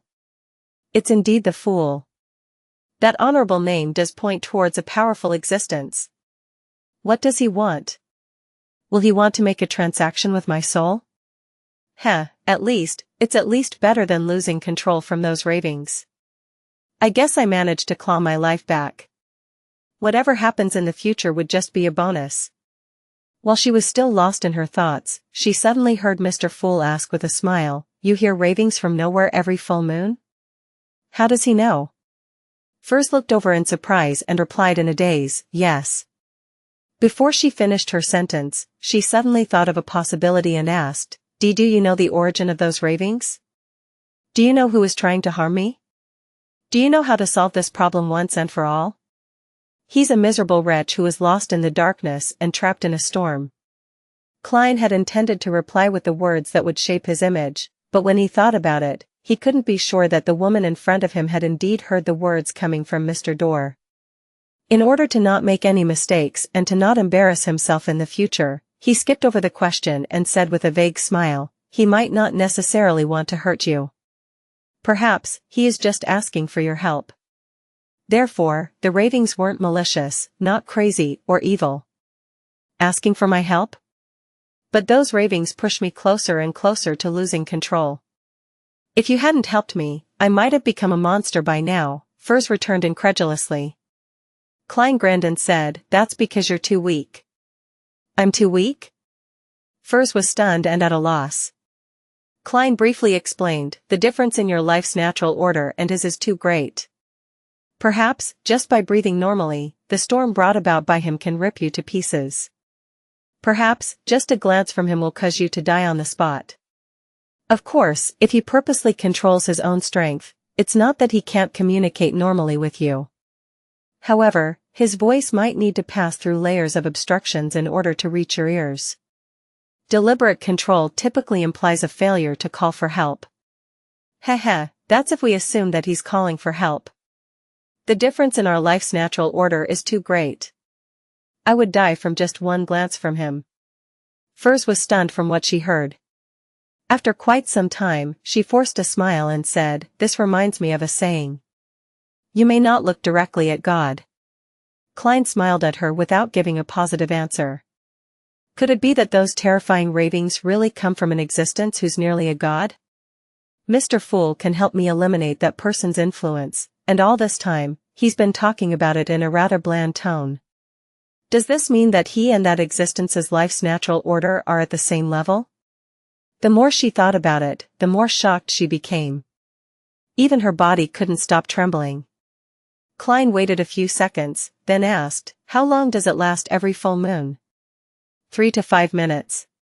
If it's the night of the blood moon, it will exceed 7 minutes, Furz gathered her thoughts and answered honestly. The more Klein listened, the more he felt that the Ravings owner belonged to Mr. Door. He temporarily put the matter down and smiled. "You can return in a few minutes. There is only one way to solve your problem, and that is to raise your life's natural order." Furz hesitated for a moment before saying, "Whenever I encounter the full moon, can I recite your name? I will be your devout believer." "No, there's no need." Klein smiled and shook his head. "But I don't mind helping you along the way." "Thank you so much." Although she suspected that she was dealing with an evil god, she no longer wanted to experience the same painful nightmare as before. After confirming this matter, she relaxed a lot. Noticing that there were still many seats around the long bronze table, she asked probingly, "Mr. Fool, it seems there are others who come here frequently?" "No, they might not necessarily be human," Furs added silently. Klein smiled and said with a casual attitude, "There are few people who are similar to you. I pulled them here for various reasons. They hope that I can hold a gathering at regular intervals to facilitate the trade of formulas, ingredients, information, and missions." I agreed to it. Furs was enticed by what she heard. Thinking that she was already part of this, she boldly asked, "Mr. Fool, can I join this gathering?" "Sure. 3 in the afternoon on Mondays. Remove all disturbances." Klein smiled and pointed at the cards that suddenly appeared on the surface of the long bronze table. "They've decided to use the names of the tarot cards as their code names. You can pick one of these, but these already belong to someone and you cannot choose from." Furs nodded her head, shuffling the cards and cutting them with great interest while mumbling, "Let fate arrange my title." Soon, she pulled out a card and looked at it, the magician. Furs's eyelashes fluttered a few times before she slowly opened her eyes, only to find herself lying on the floor of her living room. Through the window, she saw that the bright moon was hanging high in the sky like a crimson disk. The normally thin and blurry chiffon seemed to turn into rich bloody light. "I'm not dead, I didn't lose control. It wasn't a dream just now. I really was saved by a mysterious and powerful Mr. Fool." When Furs sat up and examined herself, she saw that there was nothing unusual about the rest of her body except that her hair had grown longer and denser. "But my life is completely different from before. I don't know if this is good or bad." Silently mumbling to herself, Furs sat on the ground hugging her knees whilst lost in thought. Her mind would sometimes wander off, and at times, she would be anxious, sad, or confused. Above the grey fog, Klein looked at the chair which had the symbol of a layered door on its back. He muttered to himself in thought, "I wonder what kind of information is contained in those ravings. When she's at sequence 7 or sequence 6, she should be able to resist the negative effects and hear the content of the ravings. If she hasn't grasped the acting method, I can let Miss Justice and the others help me teach her. I have sworn under a holy artifact to the goddess that I wouldn't mention anything related to the acting method to people who aren't aware of it. When I advance to sequence 5 and become a Nimblewright master, perhaps I can use a corresponding ritual and the uniqueness of this mysterious space to remotely control her and directly see what she sees and hear what she hears. That way, I can determine if it's Mr. Dorr. This gentleman who has witnessed the history of the fourth epoch might be even older than Mr. Azek, who had lived multiple lives. I wonder what sequence his strength and level are equivalent to. 2? Or even 1? After some consideration, he felt that his spirituality was becoming unstable, so he hurriedly descended into the grey fog and returned to the real world. This was a common occurrence after a recent advancement, therefore, Klein gave up on going out, and he patiently entered cogitation at home, retracting and releasing his spirituality. In the wee hours of the morning, Furs took the earliest steam metro back to St. George Borough before taking a public carriage to the 2-bedroom apartment where she lived with Zio. When she opened the door, she was surprised to find Zio, who usually slept late, toasting some bread. "The sudden appearance of last night's blood moon gave me insomnia, so I woke up very early." "Furs, are you all right? Did those strange ravings get stronger?" Zio asked, looking up with concern. Furs's vision suddenly blurred. She turned her head to the side, forced a smile, and said with her usual confrontational tone, "What happened to your brain? Didn't I say it before? The ravings will definitely become stronger during the blood moon. But it doesn't affect me at all." "Yeah, it doesn't affect me at all. Look at me, look at how energetic I am right now. Hey, toast a piece of bread for me too. I thought you didn't like eating it this way?" Zio tidied her short, blonde hair and mumbled softly. After taking his first step at revenge and attaining an advancement, Klein slept through the night. He leisurely went out to buy Fainapotter noodles for breakfast, along with a desi pie and a cup of sweet iced tea. After enjoying the delicacies in satisfaction, he put down his fork and knife and picked up the newspaper. He was in a very relaxed mood as he began to read. A quick scan revealed that the headlines of the Tussock Times read: "Night of the Bloody Moon, the killer demon strikes again." Again? Klein quickly flipped through the front pages of the other newspapers and saw many similar titles. "The 11th True Case." "The police are helpless." "The cold-blooded killing demon has once again made a clear mockery of the police." "The atmosphere of panic is spreading through Backland." "This? The Nighthawks and the mandated punishers must all be having headaches, right?" Klein sighed in his heart. To be honest, he had the urge to catch the killer. Back on Earth, when he was weak, he would often daydream about being a person to uphold justice and punish evil. But now, as a Sequence 7 Beyonder, Klein felt sorry for his past dreams due to his choice of not being a superhero. Sigh, what a pity. This case has already received a high level of attention. If I were to join in, wouldn't that mean that I'm waiting for my identity to be exposed? I still have to be rational. Furthermore, according to the Sun, the culprit is highly likely to be advancing from Sequence 6 to Sequence 5. Although I won't be afraid of him, I might not be able to catch him even with the new spells and spell-like abilities I gained. It's quite risky. After thinking about it, Klein still chose to follow his deepest beliefs and remain an ordinary citizen. He believed that with the strength of the few churches, if the killer were to continue committing crimes, there was a high chance of them getting caught. After flipping through the news, Klein glanced at the Backland Morning Post and found that the advertisement for the Ernst firm's purchase of goods had appeared again on the 5th page. "There's going to be a gathering tomorrow night at 8 o'clock. I can sell the Spring of the Elf's Marrow crystals to the apothecary then." Klein muttered as he memorized the first 4 digits of the price listed. Half an hour later, he finished reading the thick newspaper in front of him and started to seriously consider his future plans.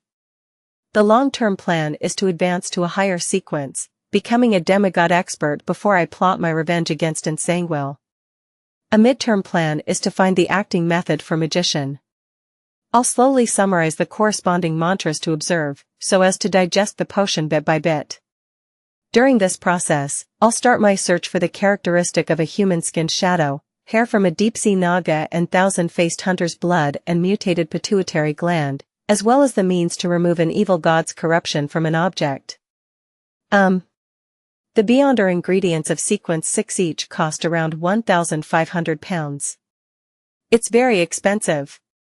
In addition, I need to obtain a mystical item that's focused on attacking or controlling. Although a magician is very powerful, most of the Beyonder powers are used for life preservation and escaping. In a corresponding environment, the strongest attack is that of a custom revolver. The only boon is how it takes others by surprise, and it also lacks the means to control an enemy. Short-term plan, short-term plan. I'll be cutting up some paper figurines and make preparations for my powers. I'll visit the circus in the afternoon as a way to relax and for entertainment. I can try to gain inspiration for the acting by observing ordinary magicians. Yes, I saw in the newspapers that there are a few permanent circuses in Backland. After finalizing his thoughts, Klein immediately tidied up his plates, cleaned his knife and fork, and devoted himself into being busy making preparations. When it was almost noon, he put down the scissors and looked at the 3 crude paper figurines in front of him. He sighed and muttered to himself, "This is probably the first time in my life that I've done handicraft so seriously. Fortunately, it's just to cut out some paper figurines and not flowers or embroidery. It's fine as long as it's shaped like a person." Sigh, if it wasn't for the fact that my hands have become dexterous, I might have failed today. Klein had just used an additional paper figurine to test his capabilities and confirmed that everything was fine. He folded the paper figurines and hid it in a stack of notes. Klein put them away into his pocket. Just as he was about to go out and enjoy a meal at a slightly better restaurant before heading to the nearest circus to watch the performance, the doorbell suddenly rang, and the pleasant, jingling sound echoed in the air. "A job? The advertisement I posted should be almost done with its listing period." Wearing a starched shirt and a thin warm sweater, Klein came to the door and grabbed the handle. At the same time, the image of the visitor appeared in his mind. It was a man in his 40s. He was rather fat, and he appeared to have difficulty even standing. His eyes were tiny from the copious amounts of flesh on his face. His skin was rough but very white. He had a gentleman's cane in his hand, and a very tall and large hat on his head. Even though Backland was cold in October, the man's forehead was dripping with sweat. Beside him were 2 attendants in bright red coats, supporting him from both sides. "I don't know him," Klein mumbled, and before his spiritual perception could respond, he opened the door. "Good afternoon. The weather is truly scorching hot." The fat middle-aged man took out a handkerchief and wiped the sweat off his forehead. As he spoke, a cold wind blew, causing the 2 attendants beside him to shiver. "Good afternoon. Is there anything I can help you with?" Klein asked politely. "You are Detective Sherlock Moriarty? I have something that I want to entrust you with." The middle-aged man forced a smile and said, "I forgot to introduce myself. I'm Rogo Koloman, a jewelry businessman. Please, come on in." Klein smiled and made way. Rogo Koloman stepped in with heavy footsteps and sat down on the sofa, causing the old furniture to emit a resistant groan. "What is it exactly?" Klein took out a copper penny and deftly rolled it around his fingertips.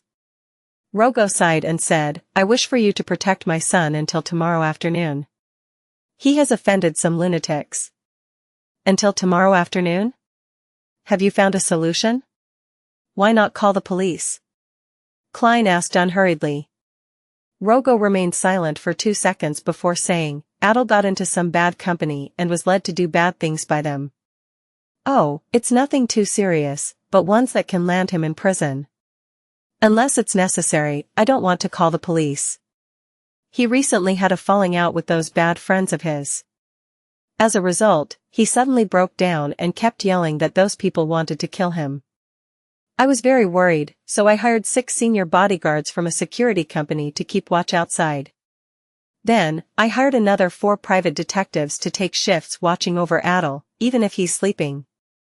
But one of the detectives suddenly had an accident at home and will only be able to return tomorrow afternoon. Therefore, I can only hire another detective at the last minute. I'm sorry, I can only hire you for 1 day. Yes. The reward is £10, and if you were to encounter danger, I'd add more. You'll definitely be satisfied. Is that so? £10 for a day.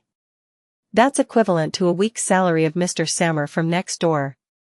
Klein was able to tell from the color of the other's emotions that he wasn't lying.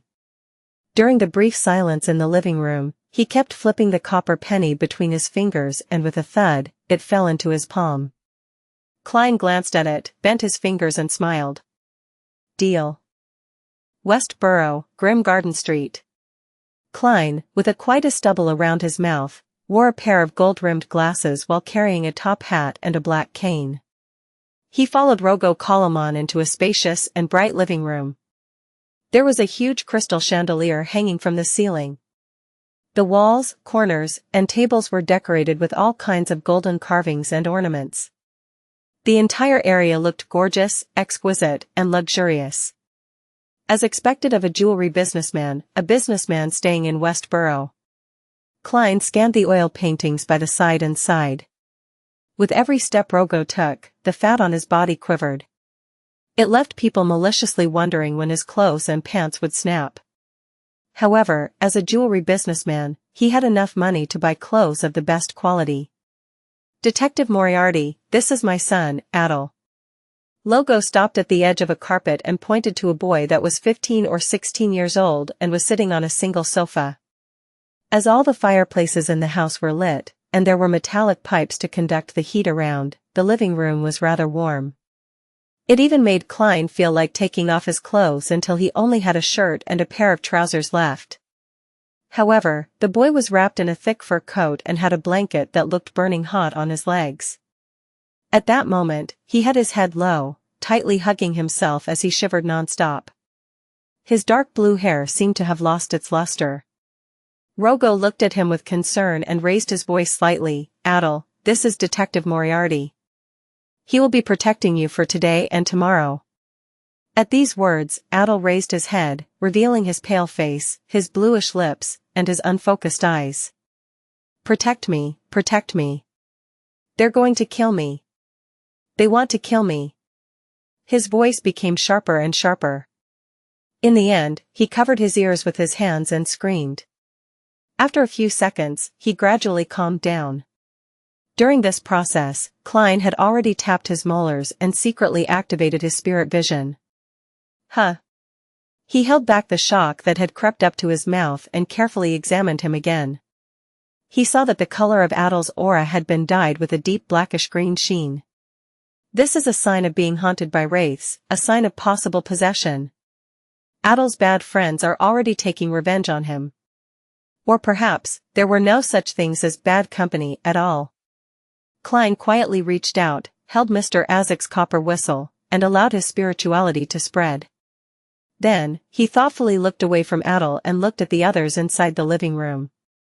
By the oriel window stood a man in a black coat.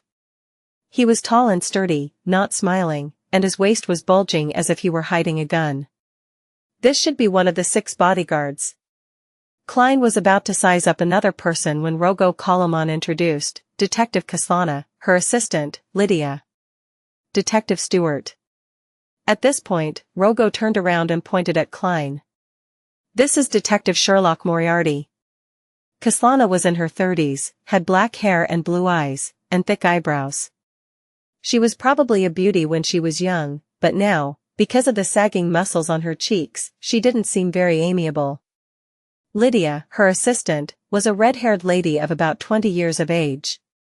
Her figure was excellent, but she had an average appearance. Both women wore something similar to what aristocratic writers wore. The white shirts they wore were tight at the waist, which matched the more tight-fitting trousers that facilitated movement. The pleats were the only thing that distinguished their clothes from men. In addition, they provided no concealment for the 2 revolvers around their waists. This reminded Klein of a saying from lawyer Jurgen that illegal possession of a gun was a sure thing for a private investigator. This was because, unless one was a noble, a member of parliament, or a senior civil servant, it was very difficult to obtain an all-purpose weapon permit. Stewart sat opposite to Kaslana and Lydia.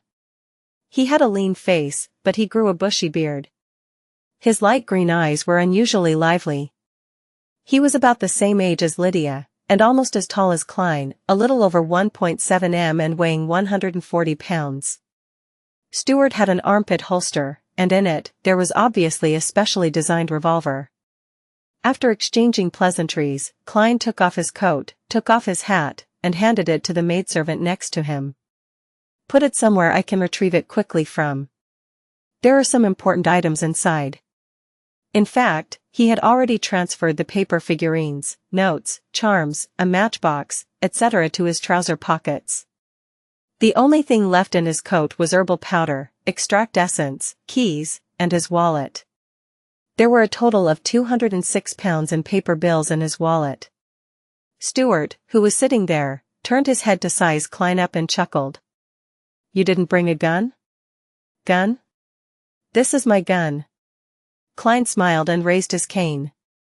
At the same time, he puffed out his cheeks to stimulate a sound. Bang! The sound of a gunshot rang out, and without thinking, Stewart rolled over, while Kaslana and Lydia quickly got off the sofa, each finding a place to hide. Rogo and the servant beside him were both surprised and confused about what was happening. Adol continued keeping his head low as he shivered. When they saw that Klein was only holding onto a black cane and realized that nothing had happened, Kaslana and company calmed down. They frowned and asked, "What just happened?" "Ever since I handed a revolver I picked up to the police, I've been learning how to imitate its sound." "It seems to be quite effective," Klein replied half-jokingly. "That's not funny, Detective Moriarty," Kaslana said in a deep voice. "I just wanted to perform some magic for you," Klein lampooned. He handed his cane to the maidservant and solemnly nodded. "I will keep that in mind." Stewart, who was in the most pathetic state a moment ago, didn't seem to be angry at all. He patted his clothes with great interest, got up and asked, "Why haven't I heard of you, Mr. Moriarty?" I mean, I know a lot of people in the detective business, but I've not heard about you in the past. I only came to Backland in early September, Klein briefly explained. Is that so? Stewart laughed and said, tonight, the two of us will pair up. We'll be in charge of everything from midnight until tomorrow morning. Will that be a problem? Nope, Klein responded with the same smile. Okay, after dinner, you guys have some rest and take over your shifts in the early morning, Kaslana added. Klein took a long look at the trembling Adel and nodded seriously. Nothing happened throughout the afternoon, and the worried male and female hosts prepared a hearty dinner for the detectives and the bodyguards, but no alcoholic beverages were provided. After eating and drinking to his heart's content, Klein and Stewart, a young man with a full beard, went to their rooms on the second floor. Seeing that no one was around, Stewart shook his head and said, Sherlock, you should have noticed that the problem with Adel isn't something regarding revenge. Bro, you sure are affable. Klein's expression didn't change as he asked, why do you say that? He looks more like he has a mental problem, or, according to the countryside, he's been haunted by ghosts and evil spirits. Frankly, I'm afraid of that. Stewart sighed. Mr. Kalaman should take him to a psychiatrist, and if that doesn't work, get the priests from the Lord of Storms to sprinkle some holy water and perform a ritual. You can suggest it to him, Klein said objectively. If Adel doesn't get better, I'll consider it in about a couple of days. Stewart glanced sideways at Klein. Klein laughed and replied, that's up to you. My mission will be over tomorrow. At that moment, the two of them had arrived at their destination and entered their respective rooms. 1 in the morning, inside Adel's bedroom. Klein sat in a rocking chair, holding on to Isaac's copper whistle, quietly watching his ward. Stewart sipped his coffee at his desk.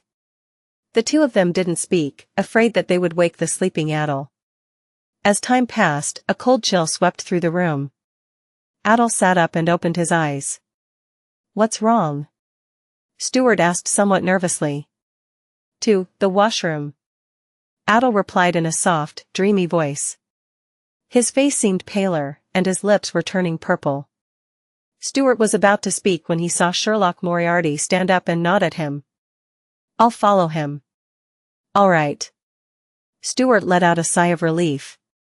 Putting his hands into his pockets, Klein stayed one step behind Adel and followed him to the entrance of the washroom 2 rooms away. Just as Adel was about to close the door behind him, he saw a figure flash in. I can't let you out of my sight. Do whatever you have to do, and pretend that I don't exist. Klein smiled and leaned against the wall. Adel remained silent, his eyes unfocused as he looked into the mirror. He turned on the faucet and let the water flow. At this moment, Klein took out a box of matches and lit a matchstick, as though he wanted to smoke. However, he didn't do so. He blew on the air and allowed the match to go out. Pa! Klein casually threw the match in front of him and took out another item. Adel, whose back was facing him, suddenly straightened up. The figure in the mirror was so pale that it looked like a corpse. Whoosh! In the washroom, a cold wind howled. While keeping his lower body fixed, Adel turned around and glared at Klein's left hand, at the delicate copper whistle that was being tossed up and down. Whoosh! A gust of cold wind blew across Klein's face. He continued smiling and snapped his fingers. With a loud bang, a flame rose from the ground, igniting an invisible figure. The figure struggled for a few moments before completely dispersing. The flames extinguished as a result. Klein put away Isaac's copper whistle and looked calmly at Adel, whose eyes were beginning to focus. Adel appeared to have finally awoken from a long nightmare. He saw a young man standing a few steps away. The man was wearing a white shirt, dark trousers, and a pair of gold-rimmed glasses. He was leaning against the wall with a smile on his face. Then, he heard a gentle voice. What happened to you? What exactly happened? Adel muttered this question softly and realized that he couldn't remember what he had done the past few days. He looked around dreamily, frightened, panicked, and confused. Who are you? Where is this place? This is your washroom. Don't you recognize it? I'm a private detective in charge of protecting you. Klein looked at the teenage boy who hadn't figured out the situation around him and chuckled in response. My house. Detective to protect me. What exactly happened? Adol looked around in astonishment and murmured to himself. Suddenly, he stopped, his already pale face filled with unconcealable fear. And maybe there really are ghosts in this world. There really are ghosts. His voice was shaky, but Klein could hear two completely different feelings from his voice, fear and excitement, and these were perfectly depicted by the color of his emotions. Excited? Did this boy end up provoking a wraith because of his thirst for excitement? It's true that the young are bold and unafraid of death. Klein made a preliminary guess, but he asked in confusion, ghosts? After becoming a magician, his spirit vision had been slightly enhanced, but not by much. He was still unable to see the astral projection surface deep in the ether body and, as such, unable to judge whether the target was a beyonder or not. Adol's pale face suddenly flushed red. Yes, ghosts. He flailed his arms and added, there exists a wider world beyond our senses. I'm serious. Death is not the end of everything. This line. He's indeed an adolescent. However, I think I've seen similar words somewhere. Klein smiled and said, I believe in another saying, in the face of time that is even more ancient than ancientness, even death itself will disappear. Without waiting for Adol to say anything, he took out his gold pocket watch, opened it and said, so, how did you get yourself into the state you were in before? You were like a patient with a nervous breakdown. Adol turned his head and thought for a few seconds, then he said, I joined a society. It's not an ordinary society. We all believe that death is not the end. We can use mysticism to even sense death directly and understand that everything can be reversed. Yes, we believe that the dead can be resurrected. Klein, who had just climbed out of his grave more than a month ago, chuckled dryly. You and the others were trying to revive the dead? Death is not the end. A world beyond the senses. Everything can be reversed. Mystic sensing. Aren't these the teachings of the numinous episcopate?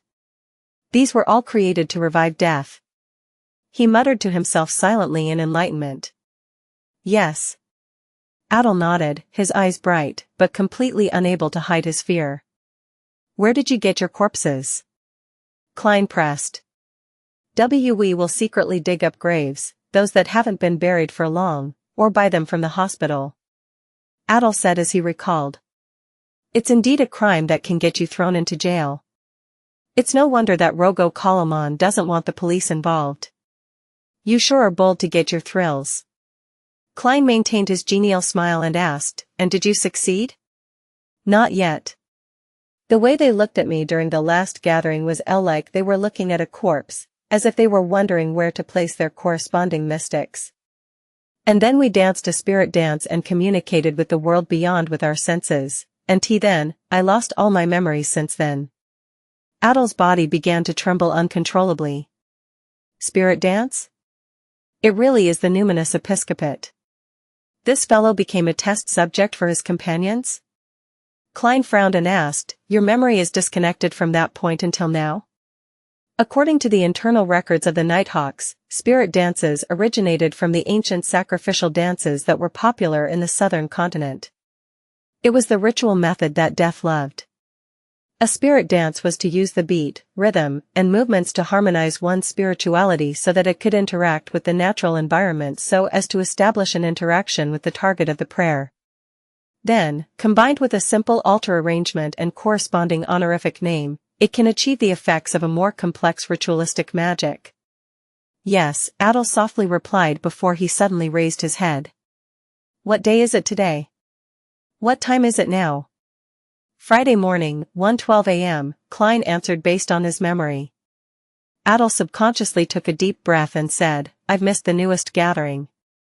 They conduct a resurrection ritual outside Grimm Cemetery every Friday at 3 in the morning. Grimm Cemetery got its name because it wasn't far from Grimm Garden Street. You still wish to go? Have you forgotten what had happened to you? Oh, you don't actually remember, but you should ask your father, your mother, and servants, Klein reminded the young man in front of him. And I might not be able to help you any further, he added silently in his heart.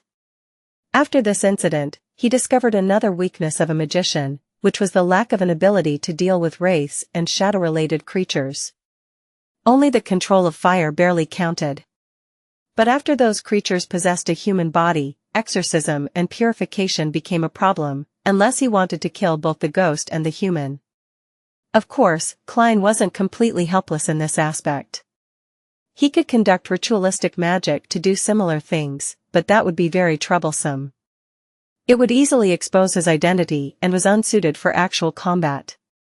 After some thought, he had finally chosen to use Azek's copper whistle to lure the wraith out. Then, he controlled the flames to complete the purification. However, the level of damage wasn't high. If he were to encounter a slightly more powerful wraith, it was possible that he was unable to take care of it. I still lack items or charms that deal with undead creatures. If only I had the sealed artifact 3-0782, Mutated Sun Sacred Emblem. Klein's thoughts were momentarily distracted. Adel suddenly remembered his missing memories, and his face turned pale again. He answered with a trembling voice, "No, I don't want to go. I never want to go again." "Very good." Klein smiled in support. Adel looked at his face, which didn't contain the slightest bit of fear, and subconsciously asked, "Aren't you afraid after I've said so much?" Klein stopped leaning against the wall and slowly straightened his body. He replied in a relaxed tone, "For a detective, they would rather not believe something unless there's concrete evidence." He opened the door and walked out, wondering if he should make contact with the numinous episcopate. After all, this might involve the mystery of Mr. Azek's life. Adel looked at the private detectives back in a daze.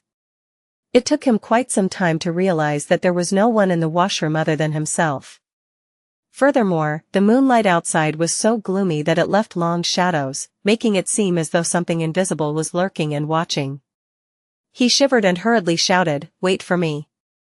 As he spoke, Adel quickened his pace, rushed out of the washroom, and followed closely behind Klein. He knows fear and is apprehensive. That means he's still redeemable. Klein mumbled before inserting his hands into his pockets.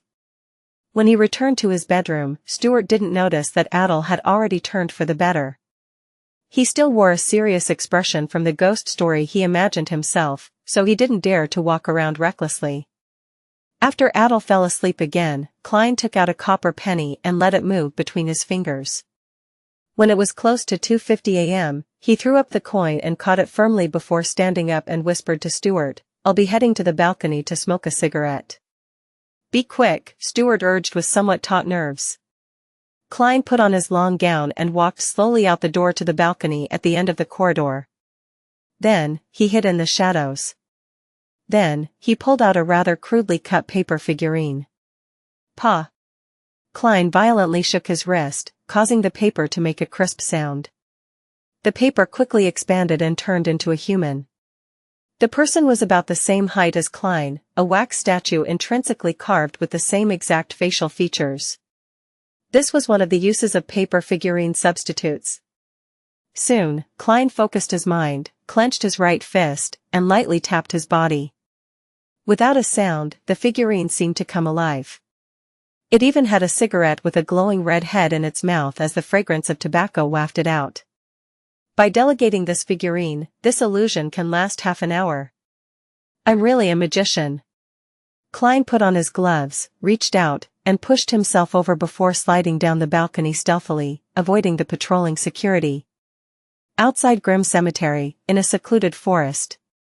Klein stood among the treetops as he looked at the relatively open and flat area not too far away. Around him were evergreen leaves and brown branches, but their surfaces were stained with gray dust. From what Klein could see, there were about 8 young men and women wearing long black robes dancing and twitching around a corpse. The dance was full of rhythm, as though it had some sort of mysterious flavor to it. The girl shook her long hair and the boy extended his hand while kneeling. This scene had a subtle connection to their surroundings. It was the rhythm of nature. After they danced for 3 to 4 minutes, everything within a 10-meter radius was affected by a wild and confusing atmosphere. The atmosphere gradually turned sinister, and there was a hint of divinity mixed in it. It really is a spirit dance. Ritualistic magic that even normal people can participate in. Klein cast his gaze away and looked at the man in black robes who was chanting an incantation beside the corpse. Earlier, he was the one who was instructing those young boys and girls on how to perform the spirit dance. He should be a member of the numinous episcopate, with a high probability of being a beyonder. Klein nodded indiscernibly, intending to watch the resurrection ritual. At this point, the dance reached its climax. The adult man in black lifted his head and took off his wig, revealing the strange tattoos engraved on his bald head. He raised his hands and shouted, "Death! Honorable death! Is about to return." After he finished shouting, the dancing stopped. The 7 to 8 youths stood on either side. They appeared to be in a daze, filled with anticipation, excitement, and fear. Next, the man bent down and opened the iron cage at his feet, taking out a black object. Klein looked over and saw that it was a blue-eyed black cat. This works too? He was obviously stunned for a moment. Suddenly, he thought of the various folklore related to a black cat. For example, if a black cat which symbolized the evil emissary of hell jumped over a corpse, the corpse would be awakened. This was the first time Klein was seeing someone use a similar method in a ritual. The man stepped forward while restraining the black cat from struggling before throwing it at the corpse. Meow. All the black cat's hair stood on end as it hissed and leaped over the corpse. At that moment, Klein felt like he could understand cat language. He believed that the cat must have said one word, fuck.